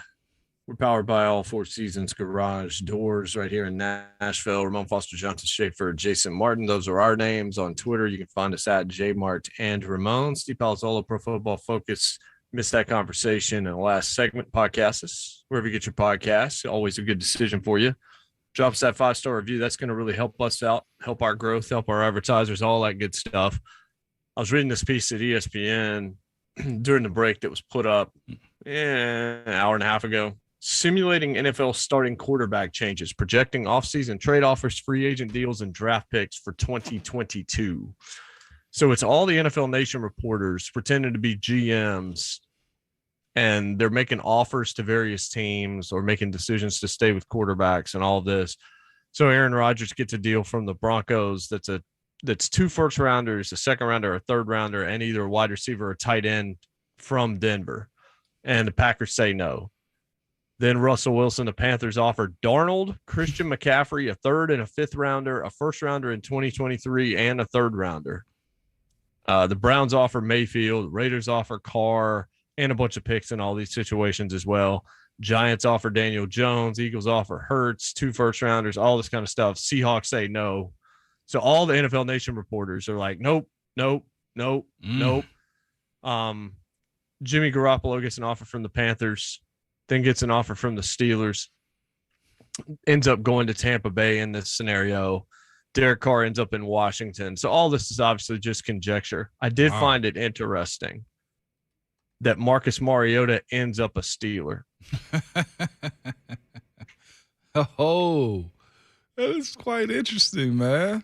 There's no better place to prove you're still a starting quarterback in this league than in Pittsburgh with an offense that works to your strengths. What a league full of running quarterbacks. What a division full of running quarterbacks, And too. nobody that can block for him. No. Yeah. No. That's why I wouldn't go there, because that dude, he can't take it. Hey, Marcus, you remember your Titans PTSD? Here you go. Yeah. Here you go. Smacked So when you get to the Titans keep Ryan Tannehill. Like I said, we all think he's going to be here. Yeah. So starting with, this is the way TD writes it. Tehran says, starting with Coach Vrabel, Titans believe Tannehill has the necessary tools to lead them and is a major reason for their franchise turnaround, holds a $38.6 million cap hit as well. So it will be difficult to move him in a trade, although not impossible. Like I said, I don't see a universe where he's not QB1. Mm-hmm. And we're going to lead off next hour with some of what Taylor Lewan had to say yesterday on 3HL about Ryan specifically and about his own contract, because obviously some guys are not going to be here. Taylor sounds like he wants to be here. He says a lot of nice stuff about the city and things of that nature, but want you to hear what he had to say about Tannehill. The only thing that I would say about all of that is you're not going to hear anybody that's currently on the roster bury Ryan Tannehill as long as he's a member of the team. And generally, you're probably not going to hear it afterwards either. You're going to hear, man, he was great. Loved the time he was here if he were to leave. Mm-hmm. Generally speaking, that's just how that works. Even if you can't stand a guy, but he's under contract to your team, the coach is probably not going to bury him by name too often.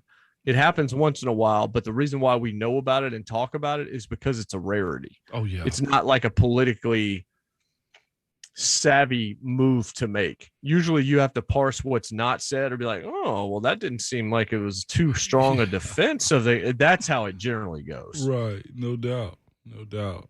Because I don't know. I mean, what's the advantage, Moan? If you're playing for the Steelers and 5 years ago, you don't like Ben Roethlisberger, you don't want him there, you're not going to say that to anybody that asks you a question. No. Like, what's the point? There's no point other than burning a bridge right there. Like, he's the best ever. I mean, I think he feel like he's either going to see Ryan Tannehill in the locker room or see him on the street somewhere. He's got to answer those questions about what he said, and I don't think he'd be afraid to. But why rock the boat? Right. So we'll play that. We'll play that for you, and we'll get into a discussion a little bit about that as well. And Buck Reising's going to pop in with us in the second segment next hour as well. We still got Coach Mack coming up in the third hour, or in the final hour of the show as well. So a lot to get to in the back half of today's show. We'll let you hear from Taylor Lewan and comment on that, as well as John Robinson when we come back. Jay Martin, Ramon, 1045 The Zone.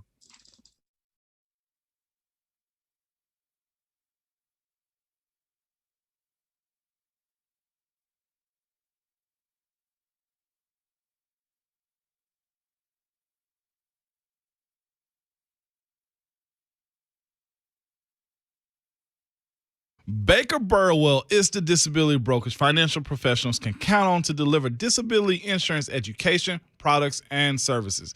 What is your most valuable asset? Most of the people are going to tell you it is your home, but it's really your income. And this may sound crazy, but let me explain.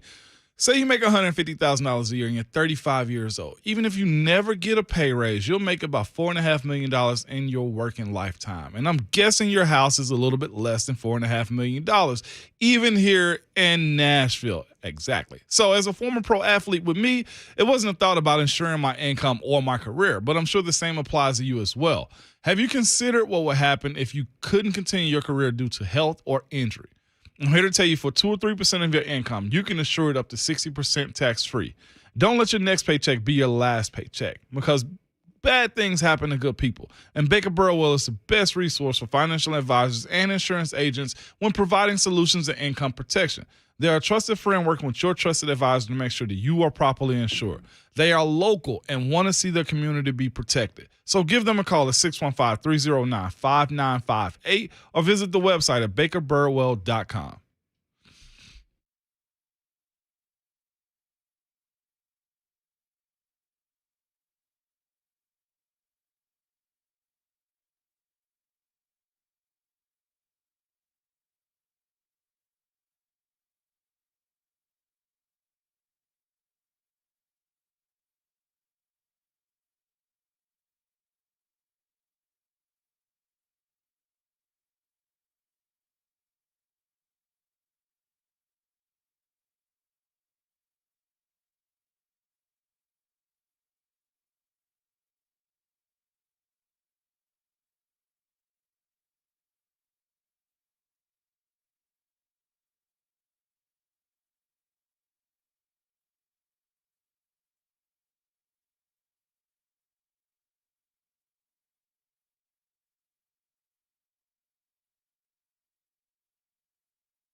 8:02, good morning. I'm Jonathan Schaefer. The U.S. men's national team brightened its chances for qualifying for the World Cup with a 3-0 win over Honduras in frigid St. Paul, Minnesota. Yes, the game was played outdoors. No, I don't know why.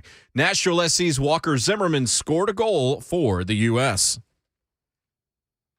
Not even close to 10 yards away, but he gets it in. Moore's trying to get to it. Zimmerman was there! Walker Zimmerman, 2-0 U.S.! By the way, the Honduras goaltender was treated for hypothermia, and no, that's not a joke. According to reports, despite interviewing with the Minnesota Vikings on Wednesday, Jim Harbaugh will be returning to Michigan for the 2022 season. College hoops yesterday, number 5 Kentucky defeated Vanderbilt 77-70. Scottie Pippen Jr. posted a game-high 33 points to go along with 6 rebounds and 5 assists. Belmont's at TSU tonight, 7:30 tip on the women's side. Number 7 Lady Vols play at Florida, 5 o'clock tip for that. Memphis Grizzlies defeated the Knicks 120-108. Grizz have won 4 of their last 5. For all your foundation repair and waterproofing needs, visit USSTN.com. Breaking news at once on your home for the Titans and Vols. This is 104.5 The Zone.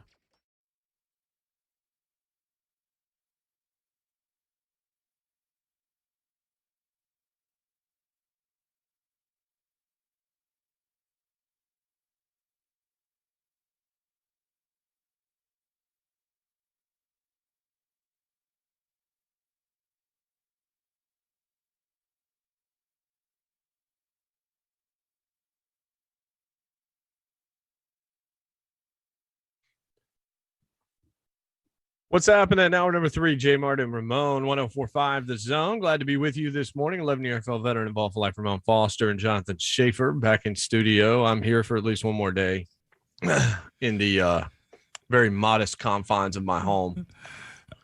I'm Jason Martin, at Ramon Foster, at Schaefer on sports, at JMart Radio, at JMart and Ramon. I don't need the snickering. The modest confines. Don't need nothing. Modest. By the way, I double checked it. So Mariota's decision, according to this like simulated deal ESPN did with all the quarterbacks, he decides to stay in Vegas and not go to Pittsburgh. Mm. And it's written this way: give me a shot with new coach Josh McDaniels. Carr's out of the picture because Carr is going to, I think it's Washington, is where this scenario plays him to. And it says, here's my chance for a Ryan Tannehill style career rebound. Oh, wow. Wow. Pittsburgh goes with Jacoby Brissett. Nope. Because they did not want to part with the draft capital necessary to land either Garoppolo or Mariota. So they're going to get Brissett to bridge and just kind of push the can down the road a couple of years, it looks like. Wow. Yeah, tell TJ Watt that they're going to kick the can down the road. Exactly. There's only so much the bread can do for you. Heck, people want to compete. Sliced bread. Sliced bread. It's the inside track on all breaking news right there, according to Jimbo. You see Kenny Pickett's got small hands? I saw. Here we go with that crap again. He even said, yeah, I know. I'm going to get my hands measured. And he's like, I played in a really cold city and I can throw the football. And Pat Narduzzi, his coach, was just like, this is stupid. I agree, Pat. Yeah. Totally agree. From what I can see, Kenny Pickett can play. Yeah. I hate it here. Here's the start of it, right? They got this. Oh, for sure. They got this kid hand conscious. Can you imagine being like hand conscious? Steelers taking a quarterback in this simulation, Sam Howell from North Carolina, potentially to sit him for a year behind Jacoby Brissett and then kind of turn the keys over to him, potentially. And that's Brooke Pryor. That's your people. It is Brooke. Season of lies. Brooke, we got to have a conversation. By the way, those T-shirts are coming after the Super Bowl. Oh, yeah. At least for the I know. staff. There's I've got 7 different ones that Courtney has sent me, ones to kind of pick from. My favorite recently is not the boom boom room, but the bang bang bang room. Yeah, it's pretty bang, funny. bang, bang room. Bang, Pretty- bang, bang. That is indeed funny. All right, so Taylor Lewan was on yesterday with 3HL, and John Robinson was on with Buck Reising. Buck will join us here in about 20 minutes or so. Taylor on Ryan Tannehill. I'm not going to set it up with too much. We'll talk about it afterwards, but here is 77 speaking on 17. Yeah, man, Ryan sucks, doesn't he? He's the worst. All he did was come in here and revamp a franchise and bring us to the playoffs the last 3. You know what? screw that guy, man, for being the heart and soul of this team, a team that just keeps fighting through adversity. For me, I mean, when you're in the building every single day, and 3 or 4 times this year, Ryan had to have a different left tackle playing the game. Yeah. Not having me last year after I tore my ACL. You know, when we played the Patriots game, the only drafted players on the offense were me, Roger Saffold, Ben Jones, and Ryan Tannehill. And the first half of that game and into the third quarter, we were in that game. We rushed for 200 yards. Ryan did a great job throwing the ball around. And for everyone that's upset with Ryan about the interceptions, here's the first thing everyone needs to realize. And this one might not make me a fan favorite, but y'all don't know anything. Not you guys, the fans. They really don't know.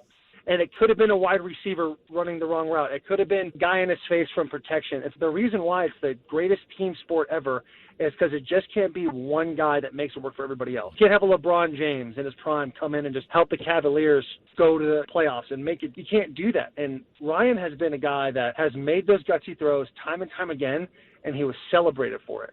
Loved for it. The city of Nashville was praising his name, and unfortunately a couple things happened in this game that I don't even know whose fault it was, right? I don't know what should or should not have happened. For me, this is the protection. You're by yourself, and there's Trey Henderson. You got to block that guy so we have enough time to get down. Like, I love Ryan, and I think emotions are high, and that's how fans should be. They should have their emotions high.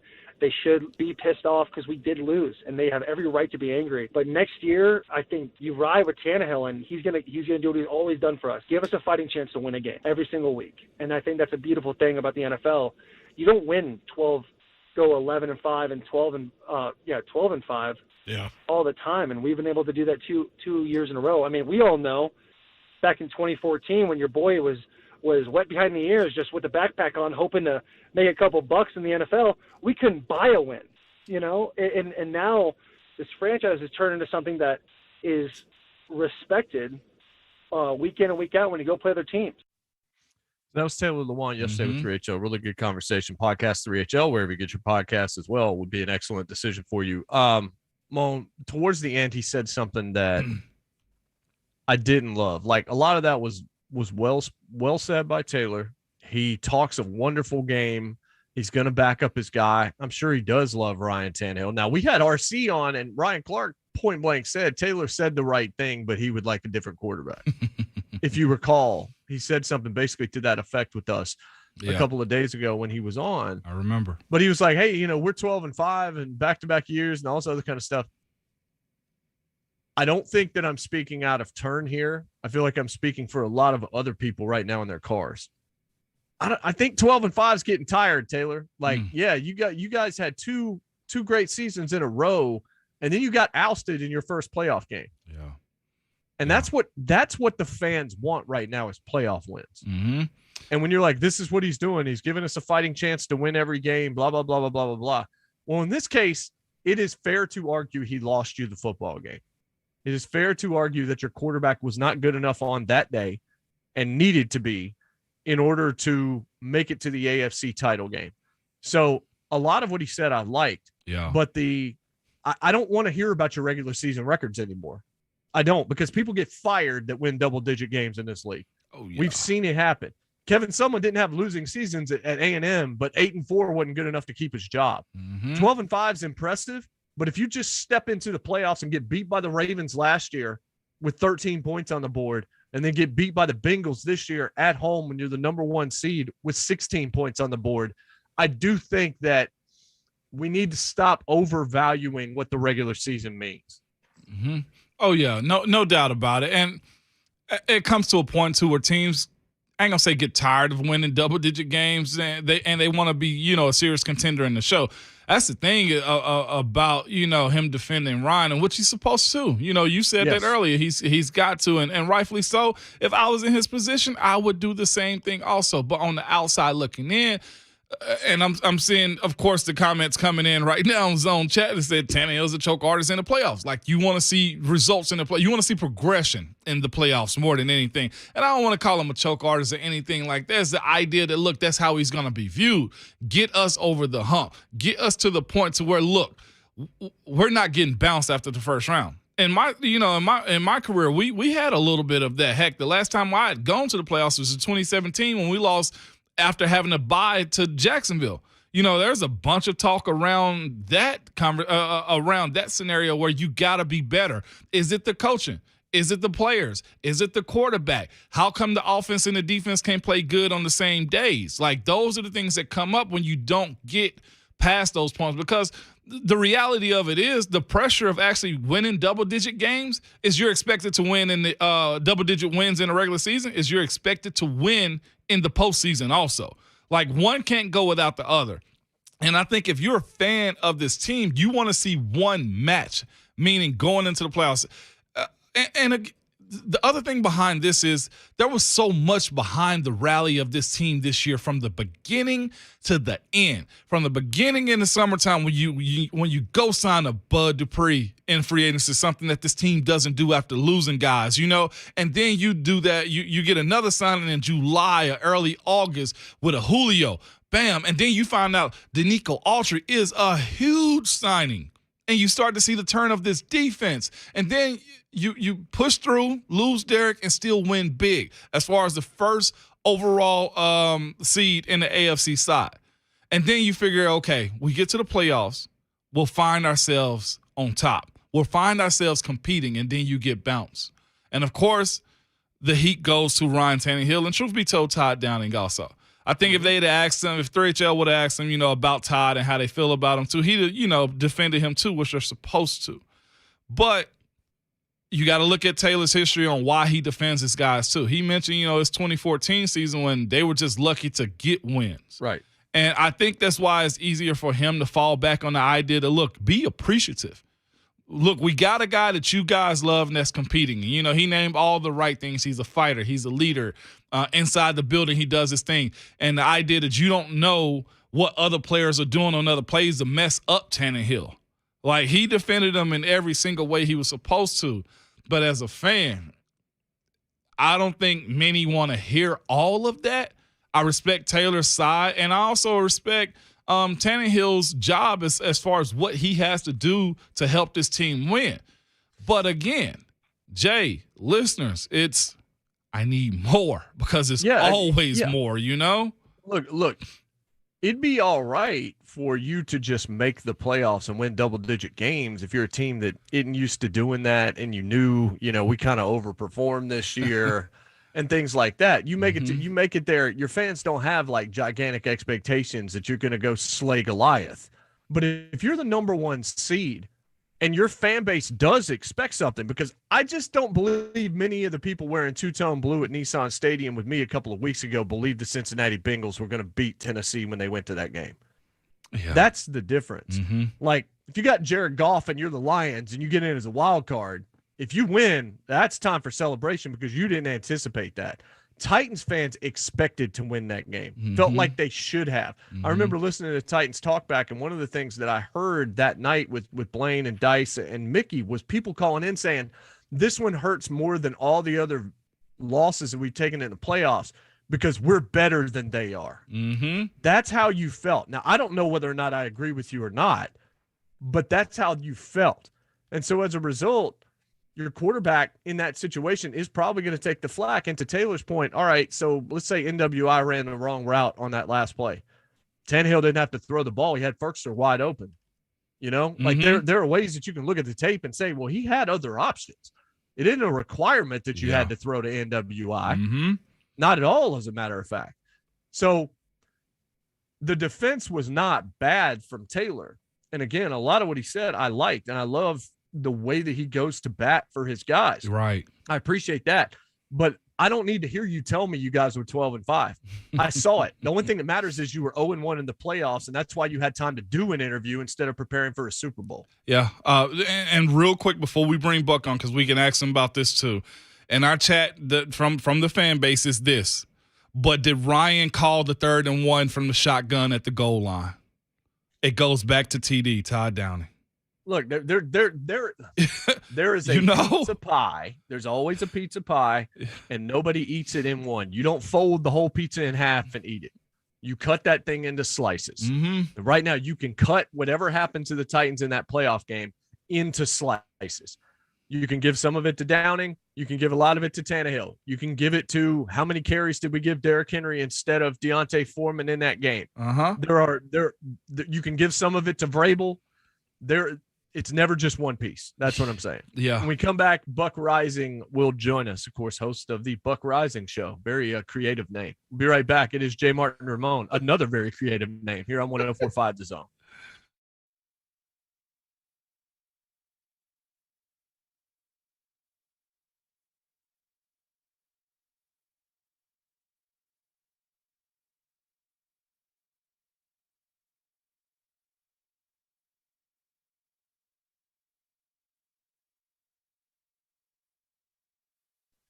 Hey, 2022, we're already a month into this puppy. It's February the 3rd.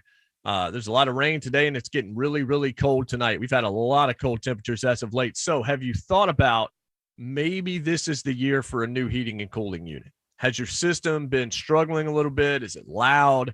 Is it not keeping up with the changing weather, maybe the way that it did a couple of years ago? If this sounds all too familiar, Lee Company is here to help. Lee Company with financing options for absolutely everyone.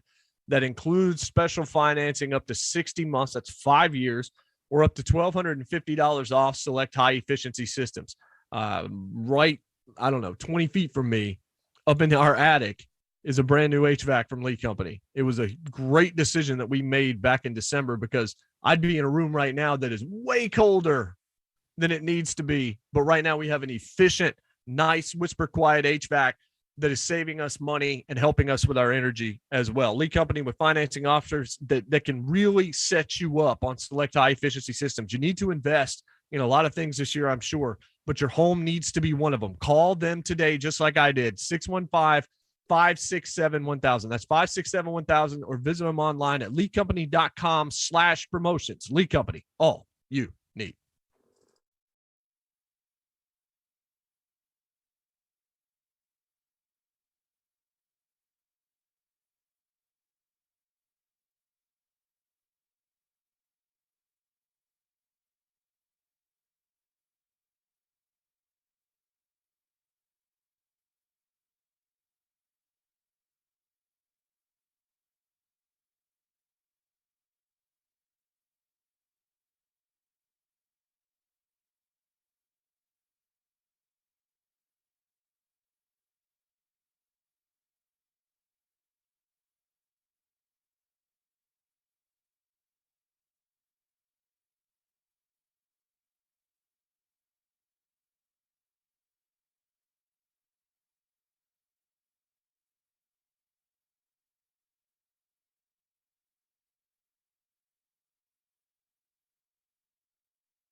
Welcome back, JMart and Ramon, 104.5 The Zone. Man, I was listening during the break to Heather Dinich and Paul Feinbaum on Get Up. Man, this Harbaugh thing is terrible. I didn't realize how bad it actually was, but you want to talk about a bad look and somebody that's got egg on their face. Harbaugh seemed to have done everything right during the college football season and now has done everything wrong. So we'll talk a little bit more about that. He left Ann Arbor yesterday thinking the Vikings job was his. Jeez. According to Dinich. Like, Michigan thought he was gone. He told them he was gone. They talked to his offensive coordinator and said, you're going to be a strong internal candidate to potentially get this job. He got up there and found out the Vikings didn't want him. Oh. And they lost a couple of recruits that were on the fence yesterday. And now he goes back and says, I'm not going to do this anymore. This won't be a recurring thing. Everything's all right. Yeah. Yeah. Let's go on. to the I guess he's on the Mark Spain Real Estate Hotline, even though he's a colleague. Down at the Senior Bowl, our friend Buck Reising, of course, the Buck Reising show heard right here, right after us on 104.5 Zone. Buck, what's going on, brother? Just reined in scenic Mobile, Alabama. They won't even let us go to the last day of practice at the Senior Bowl because they moved it inside. So now I'm just sitting here, boys. Sit on it. So and what? spin. Well, so what? That's So what what I sound happened? like, my God. Yeah, that's exactly what you sound like. It's pretty terrible. What have you observed this week, Buck? Obviously, you're not observing anything today, but what have you gotten to observe this week?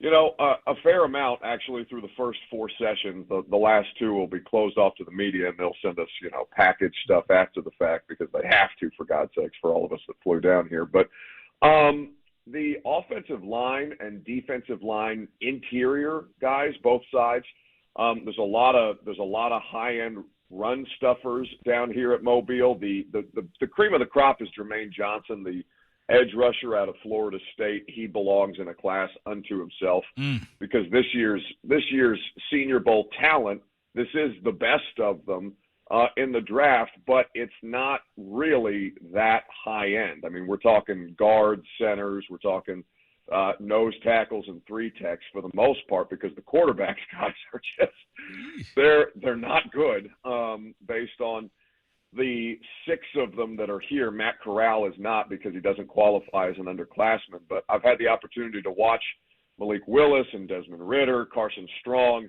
Kenny Pickett. You could go down the list. Bailey Zappi out of Western Kentucky, JMart, your alma mater. There's just a lot to be desired there. And in talking to a bunch of scouts around Mobile the last couple of days, there's probably 10 guys in Mobile that get a first-round draft grade. And as you well know, there are 32 NFL teams. So if you're cutting that by 2/3, that's basically what you're looking at this week. So it's basically every quarterback that are they all being seen as some degree of project, like more so than usual? I'm glad you mentioned Bailey Zappi because I was going to ask you if you didn't, but I mean, there's some names there that you like, but I've even seen Todd McShay talking about Des Ridder and saying, I don't know how to evaluate him because there's some just very weird throws where he misses and he gets very streaky and things like that. There's just nobody down there that's particularly impressive. I mean, I like watching Malik Willis just because he seems to be the one who's having the most fun out there. I know that's not necessarily what you're talking about, but he seems comfortable. I mean, the guy glides when he's under duress and has to move out of the pocket. And he's made some nice throws, but I mean, Sam Howell out of North Carolina is the worst of them. He's just been outright bad. And again, the weather down here has been poor, and the first day, you kind of grade on a curve because they're working with the new receivers and it's the first time out there. You want to give them a little more opportunity to kind of get their feet under them, for lack of a better term. But I mean, yeah, there's been some weird stuff from Desmond Ridder where he's just throwing balls in the dirt. Kenny Pickett did it a couple of times.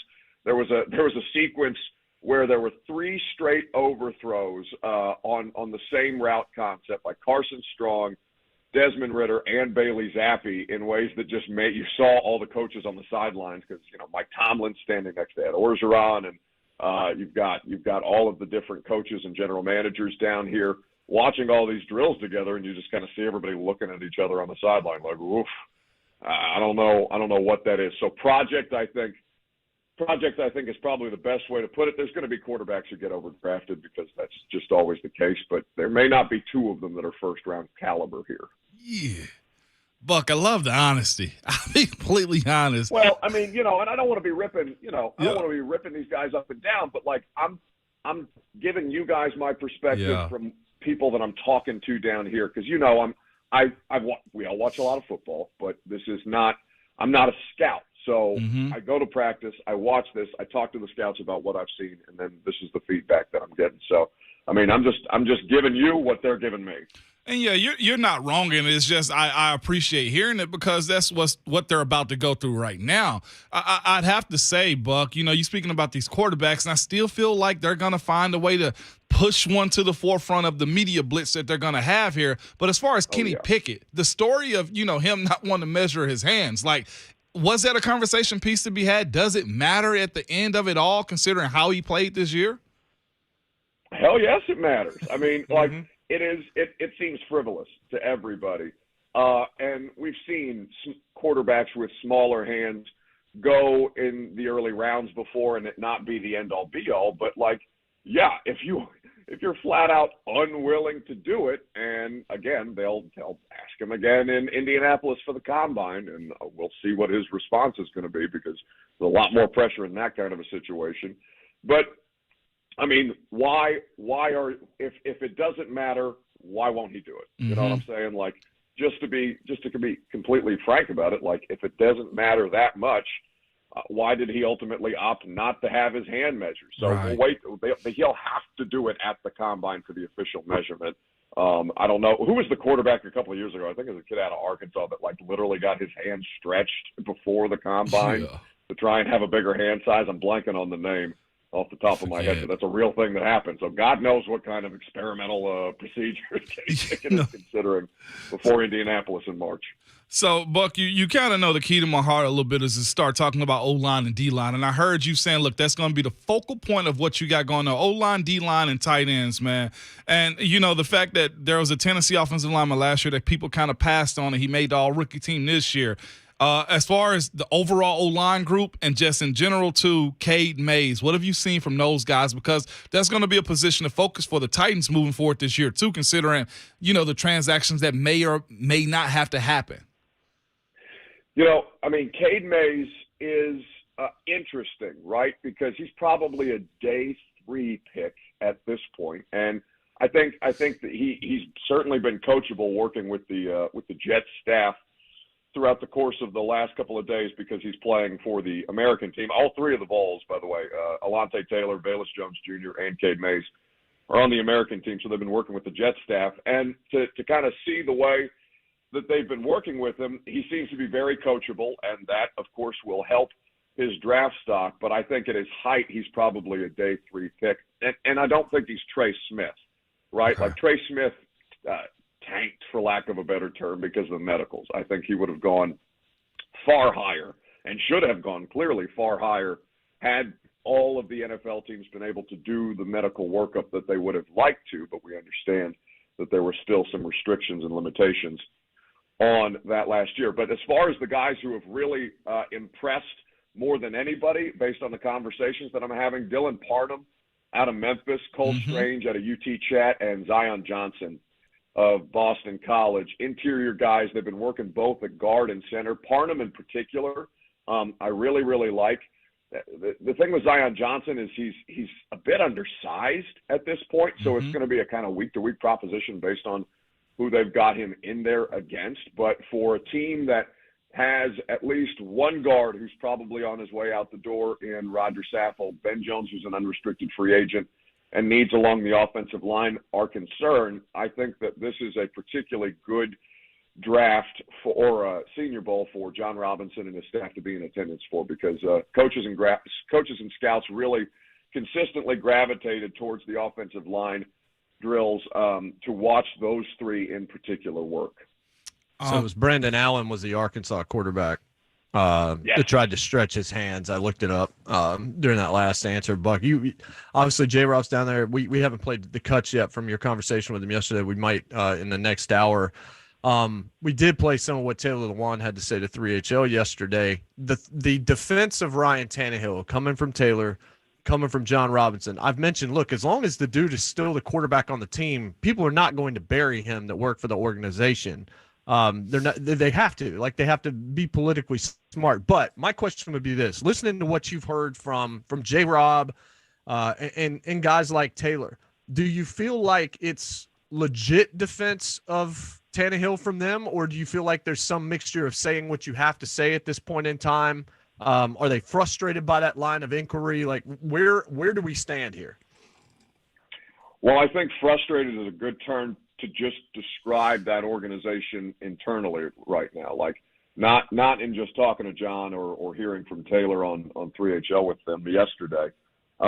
It's been an unpleasant experience inside of St. Thomas Sports Park since their season ended. Now, I kind of grade on a Marcus Mariota curve, right? With how much I'm willing to put stock in the defense from the general manager and from the offensive lineman, because Taylor was equally as passionate about Marcus Mariota when things were starting to peter out there. And, John gave him as much leash as humanly possible to try and keep that job before they ultimately made the switch. In fact, John was the one who held the coaching staff off a little longer from making the switch to Tannehill, because Tannehill was the preferred option that year, 2019, in training camp. So it's different because Tannehill is clearly and obviously better than Marcus was at the point of his career when that change needed to be made. But at this point, the immediate solution is Ryan Tannehill, or the immediate answer is Ryan Tannehill. But beyond that, I don't know. I don't know that they know.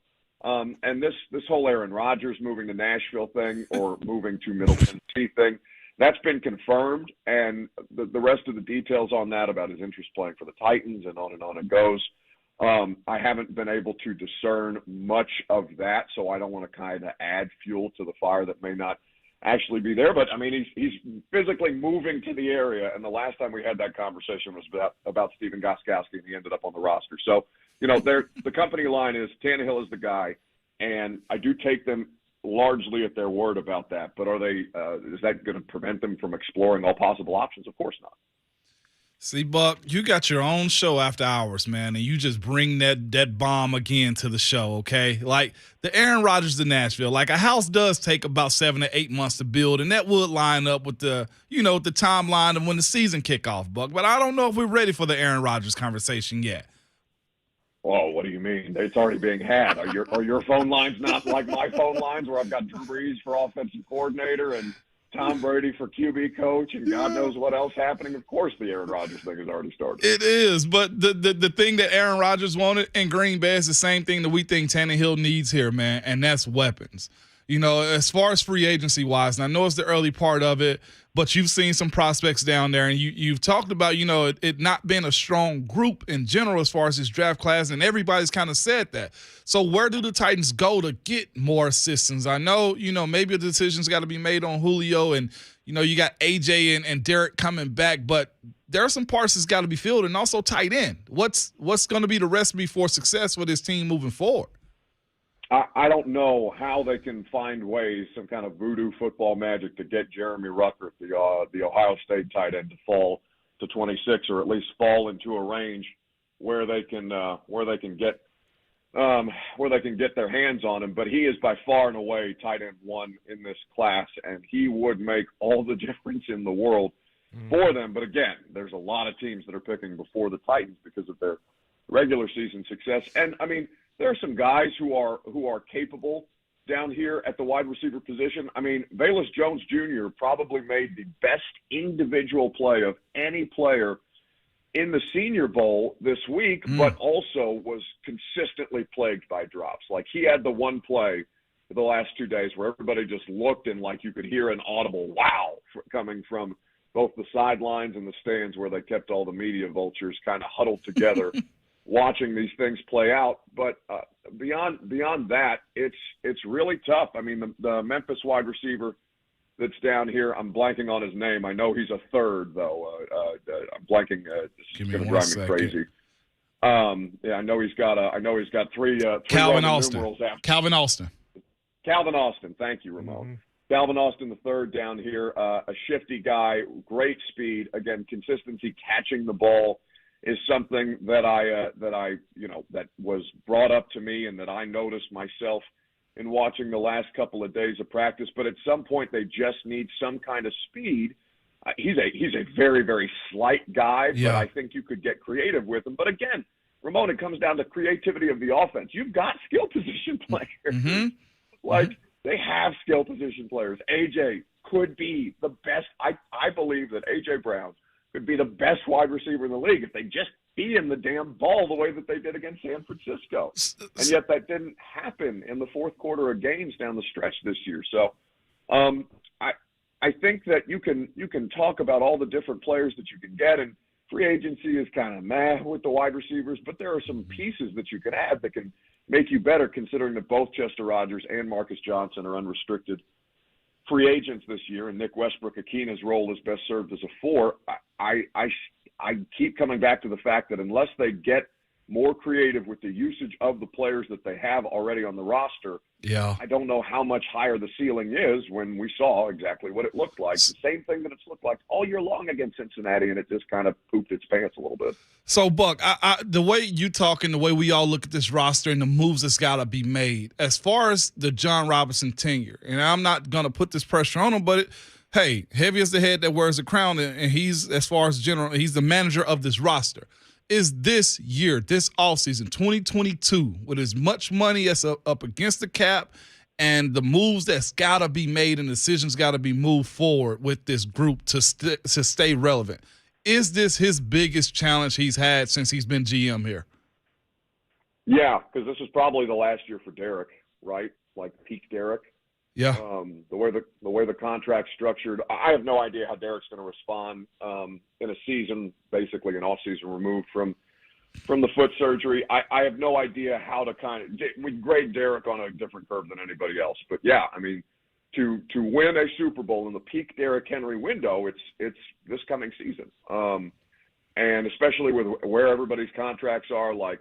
Last year, they did everything that they could around the guys that they had, and that's exactly what you want to see from your organization, right? You let the fans want their front office to tell them by their actions that we are all in for this particular year. Let's go and try and win a Super Bowl, and they were as well equipped to do that as any previous season, but they botched it. So this year, there's going to be a lot of scrutiny. There's going to be a lot of pressure. People are going to come in already down on Tannehill and down on Todd Downing, and maybe that helps kind of if things go right, maybe that helps alleviate some of the pressure out the gate because people are already pissed off, as you too well know. Yeah. But I don't know how much better it's going to get out the gate unless they can legitimately break through. As far as I mean, people think they're the weirdest team in the NFL down here because of the way that they play football. They just they won't change for anything at all. Yeah. They're truly perplexing as a franchise down here. So yeah, this coming season is the pressure is massive on John because the star player. I don't know that he's going to get much better than he's been. Wow. And the other thing about, this is one last one before we wrap you up, Buck, because we know you're a very busy man, even though it's raining, but you got a lot of stuff you got to do. But it's this one though. As much as we talk to, I listen to Taylor's conversation. I'm listening to you talk right now. Everybody around is watching what Joe Burrow did in Cincinnati, and just watching the Josh Allens, the way their offense is, and as much as Patrick Mahomes find a way to just throw the ball away at very bad moments. Now he does that, but the idea that the passing game for this Titans offense has to match the rest of the league. Like you said, the Titans are viewed as weird, the way they win games, but they still win them. But now when it comes to playoffs and finding a way to move down the field in an efficient way, can Todd Downing actually bring that to this offense in one offseason? With Derek still being there and Derek still being the guy that you need him to be in this offense? Man, I hate to cop out and say I have no idea, Ramon, but I don't know. I don't know. So is that a bad thing for Todd Downing then when you say that, Hell yeah. That's where I'm going. It's worse for Mike because Mike Vrabel is the one who is entrenched in his position about it. And listen, Vrabel 1,000% deserves the benefit of the doubt when we have these conversations, because he has made nothing but successful coaching hires. When he said Todd Downing was a great coach in his last press conference with us, I think we all kind of looked around at each other like, I don't know, buddy.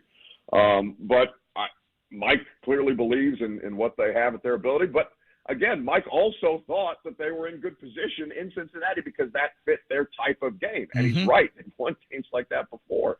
But at some point, you cannot live or die that way with just your running game being so much of how your offense is predicated. You have to be willing to adapt to that at a certain point. Right. And Todd Downing, we gave him the benefit of the doubt because the roster was the way that the roster was. And there were going to be some limitations. But when the limitations carried over to the three-star skill position players, all as healthy as they'd ever been, all on the field together, 16 points in a playoff game. I mean, that does not bode well for the future. Yeah. I hated to put you in that spot, Buck, but we had to ask it, man. Oh, I mean, that's my job. What do you mean? I don't care. For sure. What you got coming up on the show today, Buck? We got Dane Brugler, the draft guru from The Athletic, my buddy John Ledyard from Pewter Report, one of the best scouts in the business. We're doing a ton of Senior Bowl since all of us have been blocked out of the practices for today. We are going to talk a lot about the prospects and who kind of elevated themselves. And certainly I'll get into more details about the Aaron Rodgers stuff because I gave you guys some of the good stuff. I gotta keep some of the good stuff for me too. No Stay dry, Buck, and I don't mean your content. All right, boys. All right, that's Buck Reising. Buck All right, Reising Show Buck. follows us at 10 a.m. We'll be right back to finish up the third hour. Some birthdays coming up. JMart and Ramon, 104.5 Zone.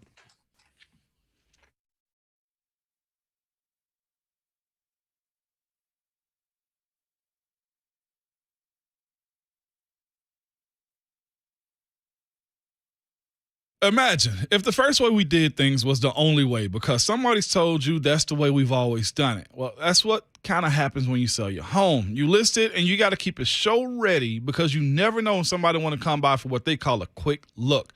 Or you have dozens of people marching through your home who may or may not be serious about buying your home anyway. And this goes on and on until the right buyer comes along. Well, now that's all in it. And it's Ramon Foster. I want to tell you what I did. I went to opendoor.com and put in my address and home info, and I got an offer back in no time. Listen, it was no listings, no strangers, and no stress. Open Door gives you a real competitive offer in minutes. Just go to opendoor.com/WGFX and get your free offer. Open Door is a new way to sell without all the hassles of a traditional home selling. And you'll know exactly what you're getting. And the best thing about it, you can decide when you want to close. Go to opendoor.com/WGFX and get your free offer today. That's opendoor.com/WGFX. And offer eligibility varies. And Open Door is represented by Open Door Brokerage, Inc. License 020611130 in California, Open Door Brokerage, LLC, and there's other markets.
Welcome back, JMart and Ramon, 104.5 The Zone. We're powered by All Four Seasons Garage Doors in Nashville. I was just reading articles about all of Aaron Rodgers' houses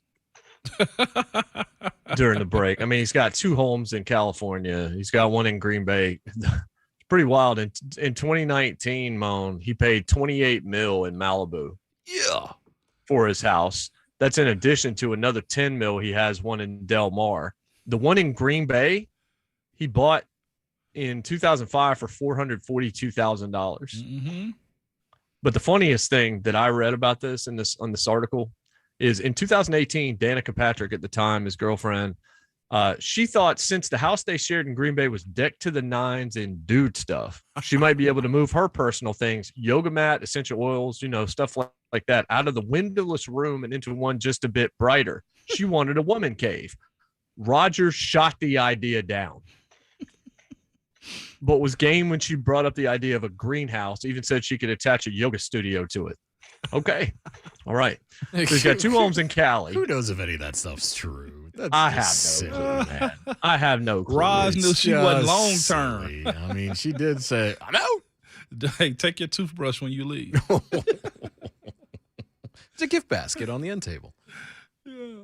So look, people buy houses, especially rich people, like really wealthy people buying land in Williamson County. Who knows what that means? It's only right. Yeah, I mean, he's got money and it's a cool city. Yeah. I'm pretty sure Giannis has a home in Miami, but he's playing in Milwaukee right now. Yeah. Heck yeah, he does. I mean, this happens all the time. I don't want to feed the beast on this one. I really don't either. How deep I gotta dig for you to pipe down? I mean, he can rent a place downtown Nashville a whole lot easier, Or, Yeah, or I mean, purchase a high rise here. They're going for it. Yeah, I mean, him building a house in Franklin and purchasing land is just like, yeah, of course. If I had money, I probably would too, because I would like to come here and see music and all that kind of stuff, whether or not I was going to play here or not. Like, it's going to be it. I don't know that it's even going to be fun to speculate on that. Like, eventually, you're going to get an answer to what's going on. Aaron Rodgers can't just go where he wants either, because Green Bay can still make that decision for him to some degree. Getting him out of the conference, yeah, there's something to that, I guess. Yeah. But I still think Denver's the most likely scenario. I thought Pittsburgh, but I don't know that they're going to be willing to pay what it takes, knowing that it's probably a short-term solution. If you're Denver, I think you might want to do the Peyton Manning thing again and bringing in his head coach and his OC and all these various people that he loves and respects, bringing them in. It's not going to hurt their chances, even though that's not, I don't think, why they made the hires. Nathan Lane is 66, Mo. Nathan Lane. Let's go. Pulp Fiction. How did you know? You hit the buzzer like so fast. Because I didn't expect you to get it right. And I know who Nathan Lane is. You hit the buzzer so fast, Shave. I ain't got a clue who I don't know who he is. Any clue there, Shafe? I know you know the answer, so. I think Birdcage was one of the movies he was in. I think he's also in The Producers. I think both on Broadway and in Hollywood. So, yeah, he's a very, very good actor. Yeah, talented actor. He was just in Only Murders in the Building, which I basically said was the biggest surprise and best show, one of the best 2 shows that I saw last year on television. I wish I had been able to write about it, honestly, but if you've got Hulu and you haven't watched it, you really should. It's really, really, really good show. Morgan Fairchild, 72, Mo. Let's go. Let me ask this question first, 18. Ramon. Yeah. Morgan Fairchild, man or woman? It's a dude. Nope. You had a 50% chance, and the fact that he asked the question should have probably given it away. I'm choosing violence on this, man. Morgan Fairchild. Above the Rim. It sounds like that's a name. She wasn't in it. Jason, go ahead, please. Blonde actress. She's done a lot of things. Soap operas. Chandler's dramas. Chandler's mom. Or dad. Yes. One of the two. In that weird thing in Friends. Pee-wee's Big Adventure, I believe. What? Yeah. Isn't that right? I don't know about that one. So you're wrong. It's been a while since I've seen that. I got the other ones right. Yeah, I mean, I actually know something. I actually knew it was a woman. Sometimes we don't. Warwick Davis, 52, Mo, quickly. Warwick Davis, Original Gangsters. He is a little person, best known for the movie Willow. Yeah.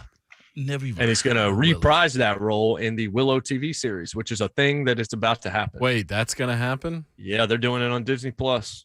A new Willow. I think it's Disney Plus. Never even heard The of movie Willow. wasn't even that great.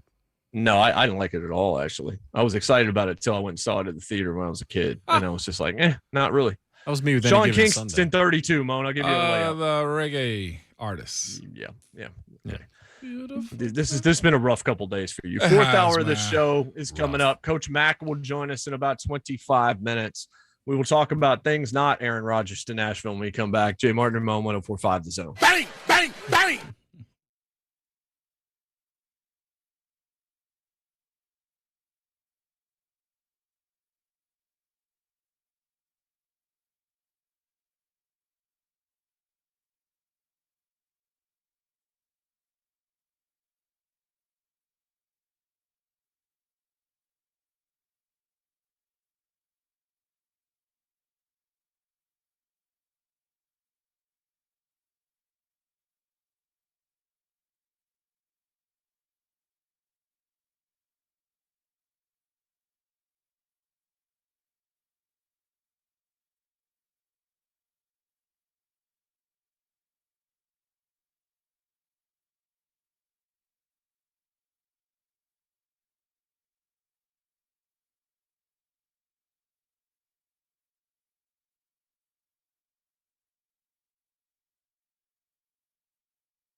Good morning. I'm Jonathan Schaefer. The U.S. men's national team, they increased their chances for qualifying for the World Cup. A 3-0 win over Honduras in frigid St. Paul, Minnesota. One of the goal scorers from Nashville SC, his name, Walker Zimmerman. Not even close to 10 yards away, but he gets it in. Moore's trying to get to it. Zimmerman was there! Walker Zimmerman, 2-0 U.S.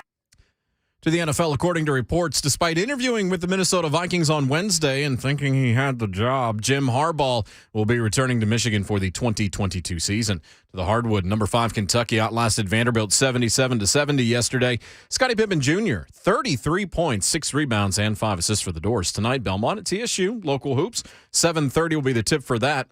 Women's basketball, number 7 Lady Vols play at Florida. 5 o'clock the tip for that one. Memphis Grizzlies defeated the Knicks 120-108 in the NBA. Grizz have won 4 of their last 5. For all your foundation repair and waterproofing needs, visit USSTN.com. Breaking news at once on your home for the Titans and Vols. This is 104.5 The Zone.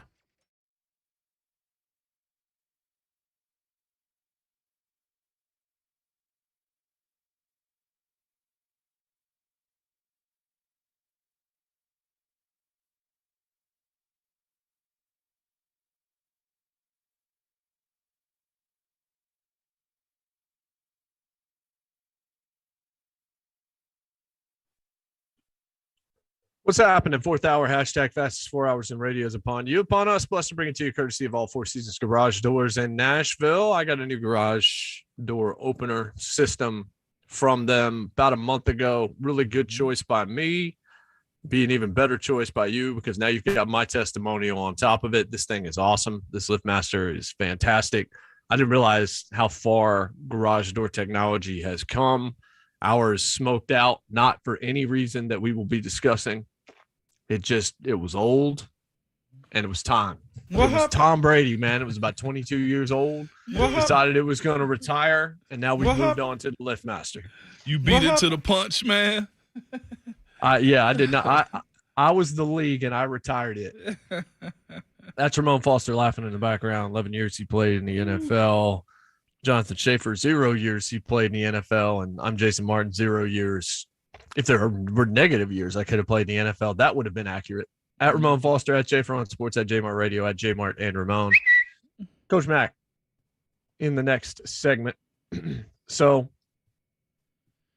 there's a lot, obviously, going on, and we haven't really played much of the cuts from yesterday when we played a long one from Taylor Lewan about Ryan Tannehill, and that continues to be the story. Right. That Tannehill's money and the way the team is talking about him. But I think that Buck made a really interesting point, Mon, that's accurate, which is he said the same thing about Marcus Mariota. Like, he's going to go to bat for his guys. He's certainly going to go to bat for his quarterbacks, is Taylor Lewan. And look, that's laudable. That's what you should do. Mm-hmm. And his defense was good. It was strong. But when he got to the point at the end, when he talked about the regular season wins, and we just did 12 wins and back-to-back all this, yeah, you did, and you are 0-2 in those years in the playoffs. And I think that's where a lot of names like a Rodgers, like a Russell Wilson, like all these names that get mentioned in this pie-in-the-sky situations, or maybe they're more than pie-in-the-sky. We'll find out eventually. They come from a place where the quarterback is taking a large share of the blame. And you heard Buck say, look, this ain't the year, at least not at the Senior Bowl, to try and find a quarterback. He even said the hand size for Kenny Pickett is a problem. So there's a lot going on down there, and a lot of it centers around quarterbacks that have coaches scratching their heads, which I think if I am a quarterback that's currently in the league, and I'm a veteran and I'm half decent, I'm excited by this because it means that people might actually overpay me because they're afraid of what's not available in the draft. Oh, no doubt about it. And I think we know this to be true, too. One thing NFL teams don't want to do is wait around. Like, if you got to be patient and just wait on guys, like, no, you got to go get something now because the fan base kind of demands it a little bit. And some GMs just aren't that, what do you want to call it, calm enough to just wait and sit on a project knowing that you got something waiting in the future. They got to go get it now because the demand to win is at a high level now. And even for some of the bad things, like legitimately, and I hate to keep bringing this team up, but you got to fall back on them. The way Cincinnati turned it around. If you're a fan of Cleveland or Jacksonville or even Carolina, the Jets, the Well, Giants. Bless your heart, by the way, if you're a fan of some of those teams. I know. Hey, don't act like I wasn't at a basketball game and saw a guy head to toe in Jacksonville Jaguars apparel. I'm talking about I got a couple friends that are Jacksonville fans, and Piss down my leg. look, man. I mean, Ooh. How much therapy do you have to give them? all of it, Oh, yeah. all the therapy that you have, like Rob Swanson with the eggs and bacon, like all the therapists available, all of the appointments must be canceled out. Just ask them how things are going. Everything's all right. When it's really falling down. But if I'm a fan of one of those fan bases that I named, like Jacksonville, Panthers, Jets and Giants, and Jaguars, and even Texans and the Browns, I got to throw them in there too because Martell's a fan of them. But looking at those teams and watching what Cincinnati's done, and the fact that Jacksonville's got a transcending quarterback that's generational, of what they called it. I need some of what Cincy did. And if you're a team that's bubbling, like the Titans, and they're not bubbling, they're actually boiling, like I need some of what Cincy did. If I'm the Bills, what do I need to do to get what some of Cincy did? You know what I'm saying? Like, I like what Cincy did. I hate that, the Titans had to be a team. They swept my team in Pittsburgh and all those types of things. But this pushes the chips to the center of the table. Say, get on board with what we got going on, or we're not going to support. I think that's been one of the biggest things to where this Titans fan base is falling off a little bit. Like, you asked us to come out. We bought tickets. We came to the pep rally. We supported this team. They dogged almost every national guest that we've had on that said something bad about the Titans. So here we are needing something from our team. I think that's a fair ask, Jay, Shafe, listeners. That's fair to ask of a team. Go get us something so that we could get in the show. And what is it you're going to get so that you can get in the show? We keep throwing Aaron Rodgers around. They probably going to bring that to the forefront. Well, I know that's going to get talked about a lot. But let me ask you this question, because I think this gets to the question that I posed a few weeks ago, the hypothetical. Mm-hmm. If I could guarantee you a Super Bowl within the next 2 years, man, do you leverage your franchise for the next 15 years after that? Because just the only thing I will say about the Rodgers thing is this. I think he retires in 2 years. Mm-hmm. Whoever he's playing for, he probably plays 2 seasons. I think he does the Brady thing. If he comes in and he wins you a Super Bowl, but you've given up 2 first-round picks, a second-round pick, and talent, like proven talent in this league, in order to acquire him, is that cool with you? Because it might set you back after those 2 years for a decent amount of time. Like Tampa Bay, they've still got a solid roster. If they can bring in a free agent quarterback that's half decent, they're probably still at least going to be in the mix, even though I don't think Jimmy Garoppolo is going to win a Super Bowl in Tampa Bay if he were to end up there for whatever reason. But let's say you have to give up just a boatload to Green Bay for just in this hypothetical to bring in Aaron Rodgers. Do you think the Titans fans at this point, they just want the Super Bowl? Is that what the chat is saying? Do they at that point in time, they're like, yeah, we'll leverage it. We'll send you, I don't know. I mean, think about it. You're not sending nobody. You're sending serious talent and massive draft capital. Yeah. And if you're the Titans, you also have the 26th pick in the first round. You're not nearly as high up as some of the other suitors for Aaron Rodgers that have been linked to him, whether that's Pittsburgh or certainly whether it's Denver, who has a top 10 pick this year. Yeah. So you're going to end up giving future years, more future years worth of first round draft picks for Aaron Rodgers at that point in time, or anybody like an Aaron Rodgers. If you had to give that up, knowing that you've got 2 years and then that guy is out. Right. And you know what? We might see that in real time with Tampa. Like we legitimately might see this unfold with what happened in Tampa, because if BA does leave and Tom's already retired and we think Gronk will, and they're not sure if they're going to bring back Godwin, like we might see them focus. Kyle Trask, okay, go ahead, run it. You got to at this point. And you say, what is the chat asking? I think somebody was joking. Roger Amos said one name, Arch Manning. Like, no, it's a few years for that. TK said, go get Rodgers. Todd Apple, 2 steps forward, 1 step backwards. Like, that's not okay. But then Cousin Andrew, of course, very sensible, said, do not mortgage your future for one shot. Nothing is guaranteed. Again, it's one shot, and this is an Aaron Rodgers who went to the Super Bowl exactly one time and has not gotten back, despite we know the talent. We understand how talented he is, but there's not a guarantee here. My hypothetical rests on the fact that I'm saying if I could guarantee you a Super Bowl, but that's not guaranteed. Yeah. I mean, look who's in the Super Bowl this year, and look who's not. Right. I mean, a second-year quarterback is in the Super Bowl in Cincinnati right now. Josh Allen, and there's so much quarterback talent around the league. There was speculation. Let's say Aaron Rodgers went to Denver real quick, and then I know we got Coach Mack on the other side. If he goes to Denver, is he the best quarterback in the AFC West? Patrick. Some people would put him third. No, that's what I'm saying, Herbert. Some people would put him third, especially if you're looking anything past 2 years down the road. It's Mahomes and Herbert. Like, that's how deep the quarterback talent is. So if you are leveraging your future, because we've already said, if you've hit your ceiling with Ryan Tannehill, if that's what you believe, then you have to step into the bigger leagues at that point in time. And that would be something like a move like this. But without a guarantee, and you've given up 2 or 3 years worth of first round draft picks and potentially also a Pro Bowler or two in order to make it happen, that's a lot to spend. Jason, a lot of people chiming in on Twitter saying you got to go for it right now with who you have in terms of personnel. Of course you go to get Aaron Rodgers. Even if you get 2 years, these are the best 2 years to get him in terms of what you already have on your team. So a lot of fans are saying do it. Okay. Wow. Like I said, that's the only question to me at all is, do you go for now? Do you spend the money now instead of holding on to it and letting it accrue interest? Just to use another analogy for it. And it's different because the further you get into the future, the more chance you're going to be wrong. Yeah. Because you just don't know what it's going to look like. Like I kind of have a sense of what tomorrow is going to be like. A month from now, not quite as sure. Year from now, I mean, look at the pandemic and everything that's happened over the past couple of years. 5 years? Good Lord.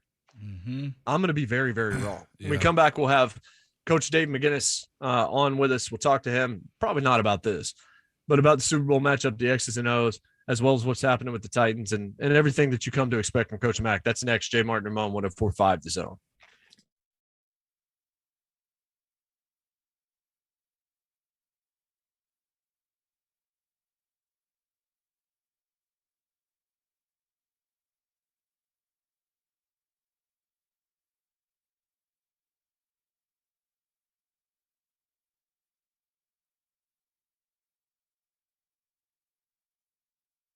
The moment we've been waiting for since September is finally here. In honor of the big game, DraftKings Sportsbook, an official sports betting partner of Super Bowl 56, is giving new customers 56-1 odds on either team.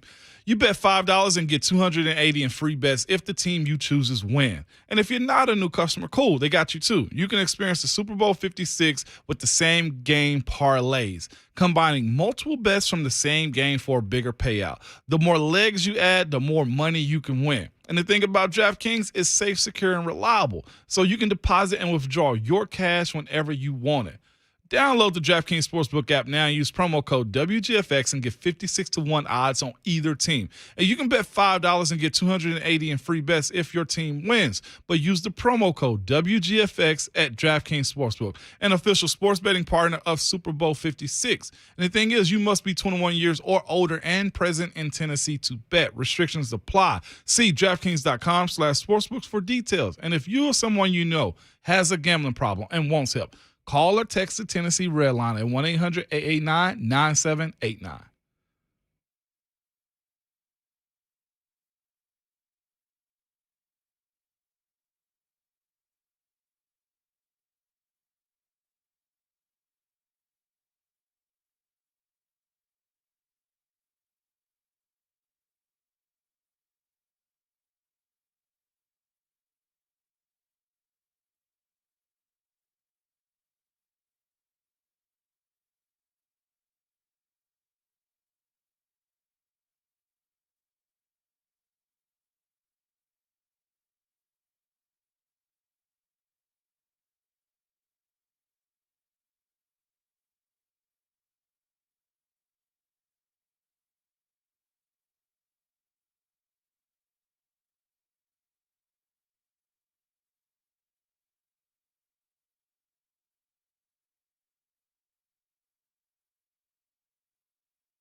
Welcome back, JMart and Ramon, 104.5 The Zone. We're powered by All Four Seasons Garage Doors in Nashville.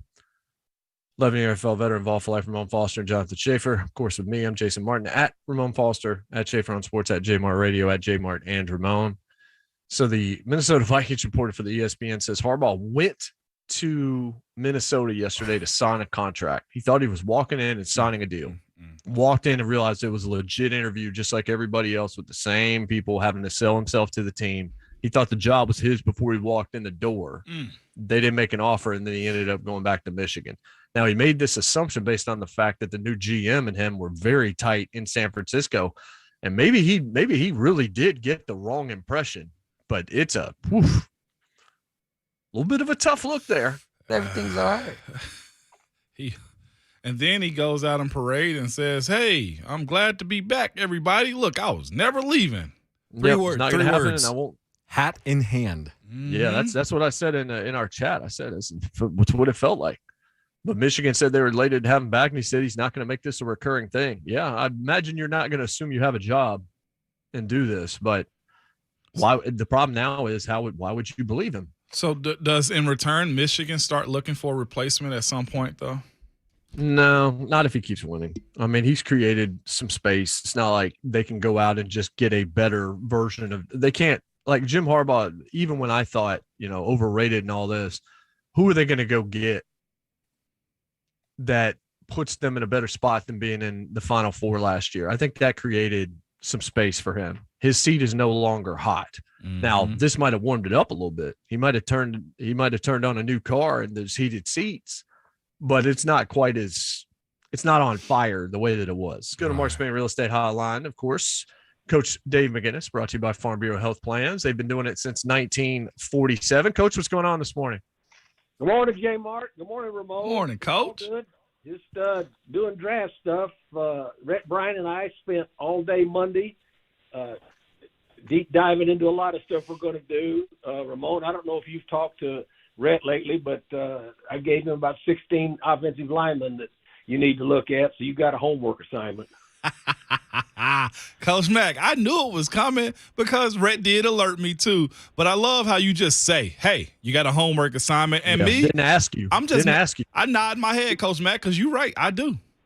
Yeah, you do. You do. I mean, if you're going to be part of this, you did a great job last year on short notice coming in with a couple of guys, and so this year for Titans Radio does an outstanding draft show, and you're going to be part of it. And so I told. We were going through a lot of guys. I said, all right, these 16 right here, I've looked at, give them to Ramon. Tell him, let's go. I love it, Coach Mack. You know that gets me going, too, evaluating and watching film. Well, and you got a nice assignment right now, and then we'll start ordering them vertically and then horizontally, and then we can talk about it. You'll find out a little bit of what goes on the other side as to what was going on when you were coming out of Vols Nation. Yeah, I heard you on 3HL, too, and you said you might have my draft profile, too. I think I may have. I've kept every one of them for slow for all of these years because I've got I was started out old school and with a spiral notebook, and the way things have evolved, I still keep it for my original. When I'm looking at tape, I'm going to go back and check that because I did it for Jarrell Casey when we had him on when he was the 12th Titan. I read his to him when he was on Titans A and the Coach Mack podcast, and he kind of liked it. I think you'll probably like it too. Yeah, Ron Slay wanted me to make up one for him, so I did, and he was happy. Of course he did. So structure when you guys start to do this, and obviously it's a process, and we get to see a lot of it. Like, is it the same structure, or do you look at positions of need potentially for the Titans and you focus there first, or is there just a certain process where you guys go through it the same way every year, regardless of that? JMart, a great question. I do it just like I did for all the 31 years I was coaching and all the 5 years I've done it for Titans Radio. I do it exactly the same, just like you would do, for a club. You start off with the names, and then you start evaluating people just on their individual skills where they are. Then you start lining them up vertically with their position groups. Then you line all of those up, and once you get through all of that, then you start making your pods and your horizontal boards Yeah, and so you've got to do each draft as each draft. And then as you start to narrow the window down, then you start to focus in not only on what you may need or think you may need, especially when you've won enough games like the Titans have in all these recent years as to where you're lower in the draft process. Then you've got to start seeing about guys who are legitimately going to be available, as far as you can see. And then you always have to take into account, this, JMart, you and I have talked about this before since I've been working for Titans Radio, is the fact that there's two drafts. There's a positional draft and then there's a quarterback draft. Mm-hmm. But they all have to slot into the same thing. And so, but to answer your question, I do it just like Bill Tobin taught me to do it, started in 1986 with the Bears. And that's exactly the way. That's the way you do it when you're doing it for a National Football League club. So the quarterback draft, since you mentioned that, we talked to Buck last hour, and he said the talk at the Senior Bowl, with all the conversations he's having, is just nobody's particularly supremely impressive. Does it just seem like a very weak class, or is it just a lot of unproven guys that it's probably going to take more time to develop than I think we've gotten we've gotten kind of fat and happy with Justin Herbert coming in and being great and Joe Burrow being in his second year and being in the Super Bowl, and kind of forget about the fact that generally that's not how that works. Yeah, well, this is not one of those groups. It really isn't. I mean, I'm dialed in down there at the Senior Bowl. I get multiple reports every day from people that I've known for 25 years that I trust. Anyway, the quarterback group, the quarterback group this year is not one of those groups. I mean, you've got 6 of the 7, they're the top guys in this draft that are down there. Corral can't be there, because he doesn't qualify. But you got Kenny Pickett down there from Pittsburgh, Desmond Ritter's down there from Cincinnati, Malik Willis from Liberty. I'm just going off of what when I watched it on ESPNU and ESPN2 when they covered it yesterday. Carson Strong from Nevada, Sam Howell from North Carolina. You've got the kid that's down there from your school, Western. Yeah, Bailey Zappi. Yeah. So none of these guys are the dude. Okay, I'll just say that. Mm-hmm. None of them are the dude. Now some of these guys are going to play in this league, and there will be some of these guys that will be taken in the first 32 picks. I mean, that's I firmly believe that. But to say that there's a guy that is physically like what Herbert was, coming in, was physically like Joe Burrow was coming in, the answer to that is no. Mm-hmm. Coach Mack, in evaluating these prospects, as far as seeing that P word come out of them, potential, and where you will slot them, is all of them have deficiencies because they're young and just don't know what they don't know, Coach Mack. So do you grade them on those deficiencies, or do you say, you know what, don't look at that? As far as, let's say, a lineman who shoots his hands way too far, do you say, no, I can teach him, so I won't knock him on that?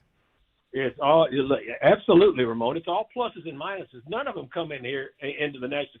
First of all, the difference in playing in the National Football League and playing even in the top tier of the NCAA is completely different. You know that. Mm-hmm. Our listeners know that. JMart knows that. I mean, so, none of them are coming in as a finished thing, and that's the thing that has happened with the draft. It is, it's become a production. It's become a Hollywood production, and so everybody expects everybody that walks across that stage, in a $2,000 suit to be an instant star. Doesn't work like that in professional sports, and especially in the National Football League. But the show's the show, so that that's what you do. But when you're getting down into the dirt of it and really evaluating people, you got to evaluate, honestly what you see, and then there's, potential is a word that, everybody has got potential, correct? Yeah. You've got to take who you think will fit what you do, and then decide how you think that you can be able to teach them well enough to be able to, to stay in the league and be successful in the league. When I was coaching, I coached some of the best players ever. I'll start with Mike Singletary, and let me tell you what he did. Every year he came in March and sat down with a blank notebook, said, what do I need to do to be better? So Nobody's ever all that. This day and age, too, Coach Mack, is, everybody's a coach or a GM or, a couch scout. Yes, it's easy. It's easy to be a coach and a GM if your mortgage isn't riding on it. Go ahead. Exactly, Coach Mack. It's a whole lot easier that way. But with that being said, watching these guys in a live production of them when they're practicing, it's good on good. And there's some guys that you may honestly get a little surprised by when you see them up close in person at these Senior Bowl games and practices. How much stock do you take into that, or do you just say, yeah, this guy is performing because he know we're finally watching them now? No. It's a piece of it. It's a piece of it. I mean, I'm not in Mobile now. I mean, I went to Mobile for 28 years. I know what it is, and I know, so yes, it's absolutely a piece of it, but it's not the overriding piece.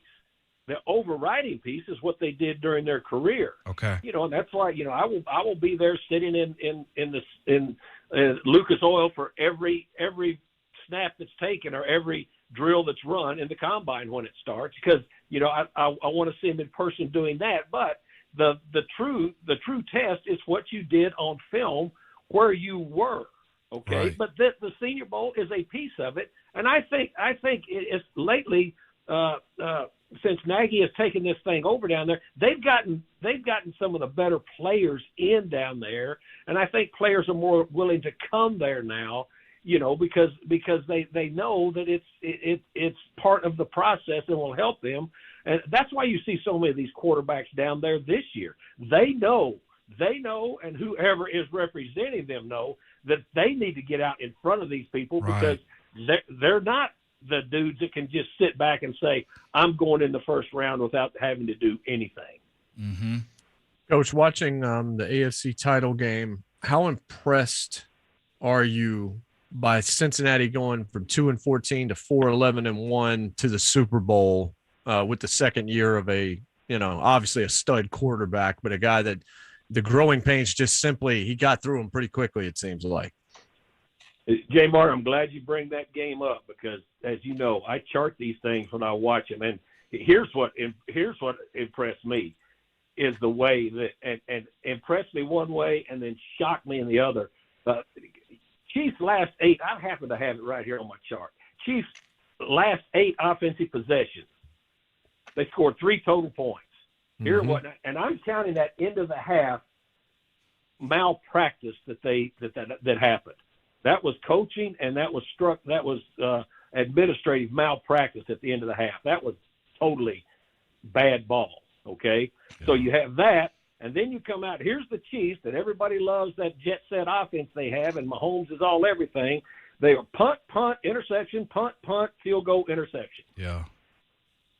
So, look, there's no one answer to say, let's get this one guy and we'll begin. They were awful. Their offense, Kansas City offense in that second half was awful. On the other side of it, you know what Cincinnati did? 45% of the time, they dropped 8 and rushed 3. They dropped 8 and rushed 3, and Mahomes reverted back to what he got impatient. Yeah. He got impatient. The enemy got impatient. Andy got impatient. And you know what? The Cincinnati played the rope-a-dope game, got off on 2 third downs. They had 2 third down drops that would have been big, but they didn't make the catch. They were patient enough to the spider drop. Spider drop is whichever one of the 4 in the front drops out and is going to take away that short inside middle crossing that Kansas City loves to make throw and catch go on there. Or they would take off after Mahomes once he had cleared. I mean, he was bouncing around back there. Kansas City Chiefs offense in the second half was awful. I mean, that's just truth. That's why Cincinnati is in the Super Bowl. So, Coach, is what you're saying right now is the true definition of what it takes to last in the NFL and to continuously compete. One thing about the league is this: most of the coaches, they don't go anywhere, and the staff that they have, offensively and defenses, and consultants and just advisors that watch film and break you down. I'm not saying the league caught Patrick Mahomes, but you better continuously be a better player from year to year if you want to compete and win this league. That's what you're saying right now, Coach. Yeah, and you know what your reputation of last year does? Nothing for you this year. And that was my point. And starting off with saying my experience with a first ballot Hall of Fame linebacker, every year he came in March and said, a clean notebook. You know, in 1980, what was it, 87, I think, 88, when I was with him, he was defensive player of the year in the National Football League. You know, that next came in, what I need to do to get better. There's things I need to work on. I know what I'm thinking. I want to know what you're thinking. That's the mindset you have to have, because really what you did, look, the Titans were one of 8 left. And everybody, look, that was a scar losing that game. But would you rather have a chance to be in the arena with one of the 8, or would you be the other 24 that are watching? Okay? I mean, that's just what this league is. And every year you start again. That is just the truth of it. You know, everybody would like to go get one guy that'll make a difference. One guy doesn't make a difference. You've got great players. And I'm not saying that with hyperbole, in the National Football League, that have had careers that have never been to a Super Bowl. Hard to get there. It's hard to get in the playoffs. You know, to get in the playoffs, you know, you say, well, we need playoff wins. You do need playoff wins, but if you don't win in the regular season, guess where you're not going? Playoffs.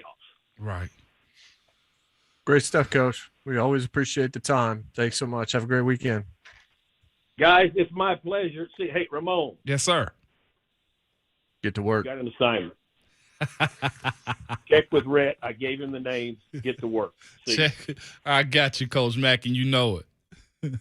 And Coach Mack here, because of Farm Bureau Health Plans, you can plan on our pals at Farm Bureau Health Plans for better coverage, better rates, better customer service. They've been providing Tennesseans with the home field advantage for almost 75 years. We'll parse some of the things we talked about with Coach Mack and get you set up for Buck Reising, as well as telling you what's going to be on tomorrow's show when we come back. JMart and Ramon. Also, maybe this thing that Shafe put in the Slack a couple hours ago we'll dabble into just for a second. Choose violence on the way out. JMart and Ramon, 104.5 The Zone.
Welcome back, JMart and Ramon, 104.5 The Zone.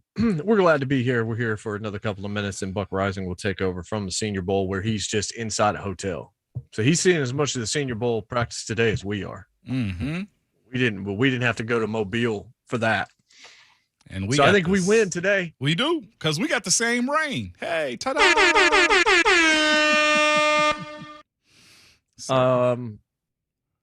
Nick Cannon. Oh boy. Yep. Everything's all right.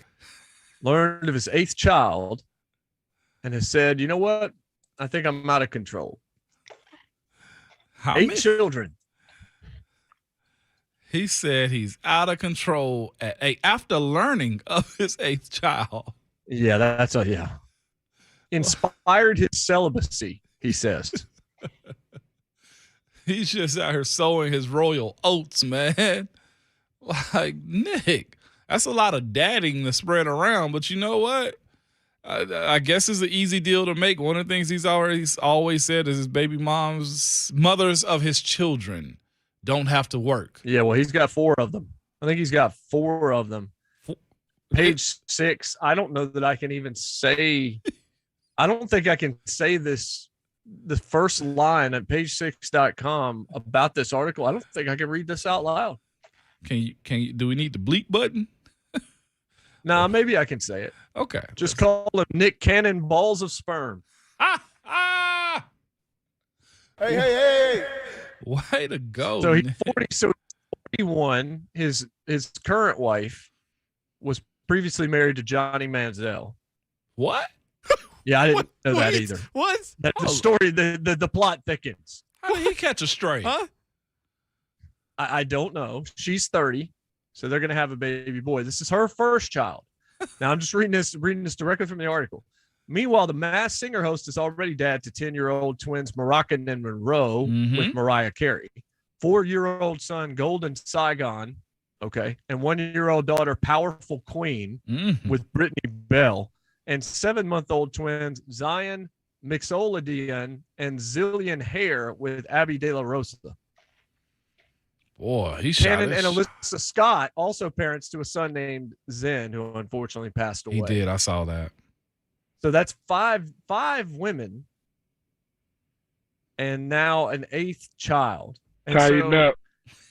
He apparently did an interview, and he said in October, "I told you, man, I'm celibate right now. I'm gonna see if I can make it to 2022." Didn't reach the goal. And another child on the way. That good Both old hosts on this show, which was DJ EFN and Nori, said he was not really, kind of celibate. And he said, "Nah, y'all, I said I ain't really. I said I'm going in," and then doubled down. And he said that all of his children were intentionally conceived. He told a radio station last July, he don't have no accidents. Come by with me, bro. I believe him. Oh, this is the best one. Sometimes we just do. Yeah. Yeah, for real. Nick, I thought he said an article. All the time. I'll say this: the guy hustles, man. He does. He's hosted all of those shows, The Masked Singer, and I think he did whatever the show on NBC is, Wildin' America's Out. Got Talent, and Wild and Out, and own production company. I mean, the guy. I was going to say the guy's balling, but that's phrasing. I'm sorry. But we talked about this a little bit too. I mean, Eddie Murphy's the guy that's spread his royal oats everywhere too. Okay.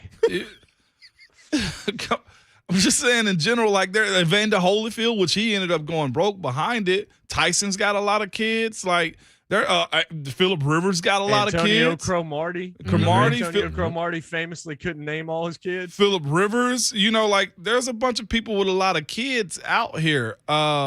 But the thing is, you better be able to take care of them financially and emotionally, and all those types of things too. And to Shay's point, he's got a lot of ownership. That guy hustles. Yeah, and a lot of these shows that he does, I didn't realize Nick was, that, I don't want to say, that powerful. He's got a lot going on. So, man, hopefully he can, because it seems like these kids are born in California, and from what my old teammates used to say, you don't want to get child support in California. So, hopefully he's taking care of them. And I did the numbers of it. Let's say Nick is giving $25,000 a month to each baby mom Money. or for each kid. 25,000 times 8, that gives you $200,000 a month. Times 12, $2.4 million a year. I'm not justifying it, but I think maybe he can support, $2.4 million a year. Well, he said, and this is another article from MSN says, after spilling, I don't know if that's the word I'd use, after spilling that he wrapped up his celibacy challenge around the end of 2021, he was questioned about a goal in mind for a number of children. Quote, I just want to have as many children as I can healthily provide for and be a good father to. Is it a challenge if you don't actually compete? It's not a challenge at all. It's a self-challenge. Okay. It's playing 21, but there's nobody else. Like you're just in your driveway shooting against air. You playing solitaire? That's basically what you're doing. Nick, if you wanted to go ahead and slow down, there is a procedure you could have. Well, I'll say this. He's got Mariah, and she's caked up pretty good. So maybe I don't even want to know what that means because it can mean a number of different things. I mean, a lot of cash.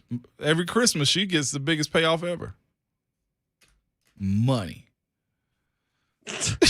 You're so lost right now, Jay. Tomorrow, I don't even know where to go, man. Tomorrow, Jeff Schwartz, Bryant McFadden, Joel Corey to talk salary cap. It's going to be a great, great show to finish this up. Buck Reising's coming up next from Mobile. He'll have tons on the Senior Bowl. And, yes, I guess the Aaron Rodgers thing as well. For Ramon Sit on Foster it and spin. I'm Jason Martin. We'll see you tomorrow. And remember, your Twitter fingers and your mic is always hot. And your texting fingers. Bill.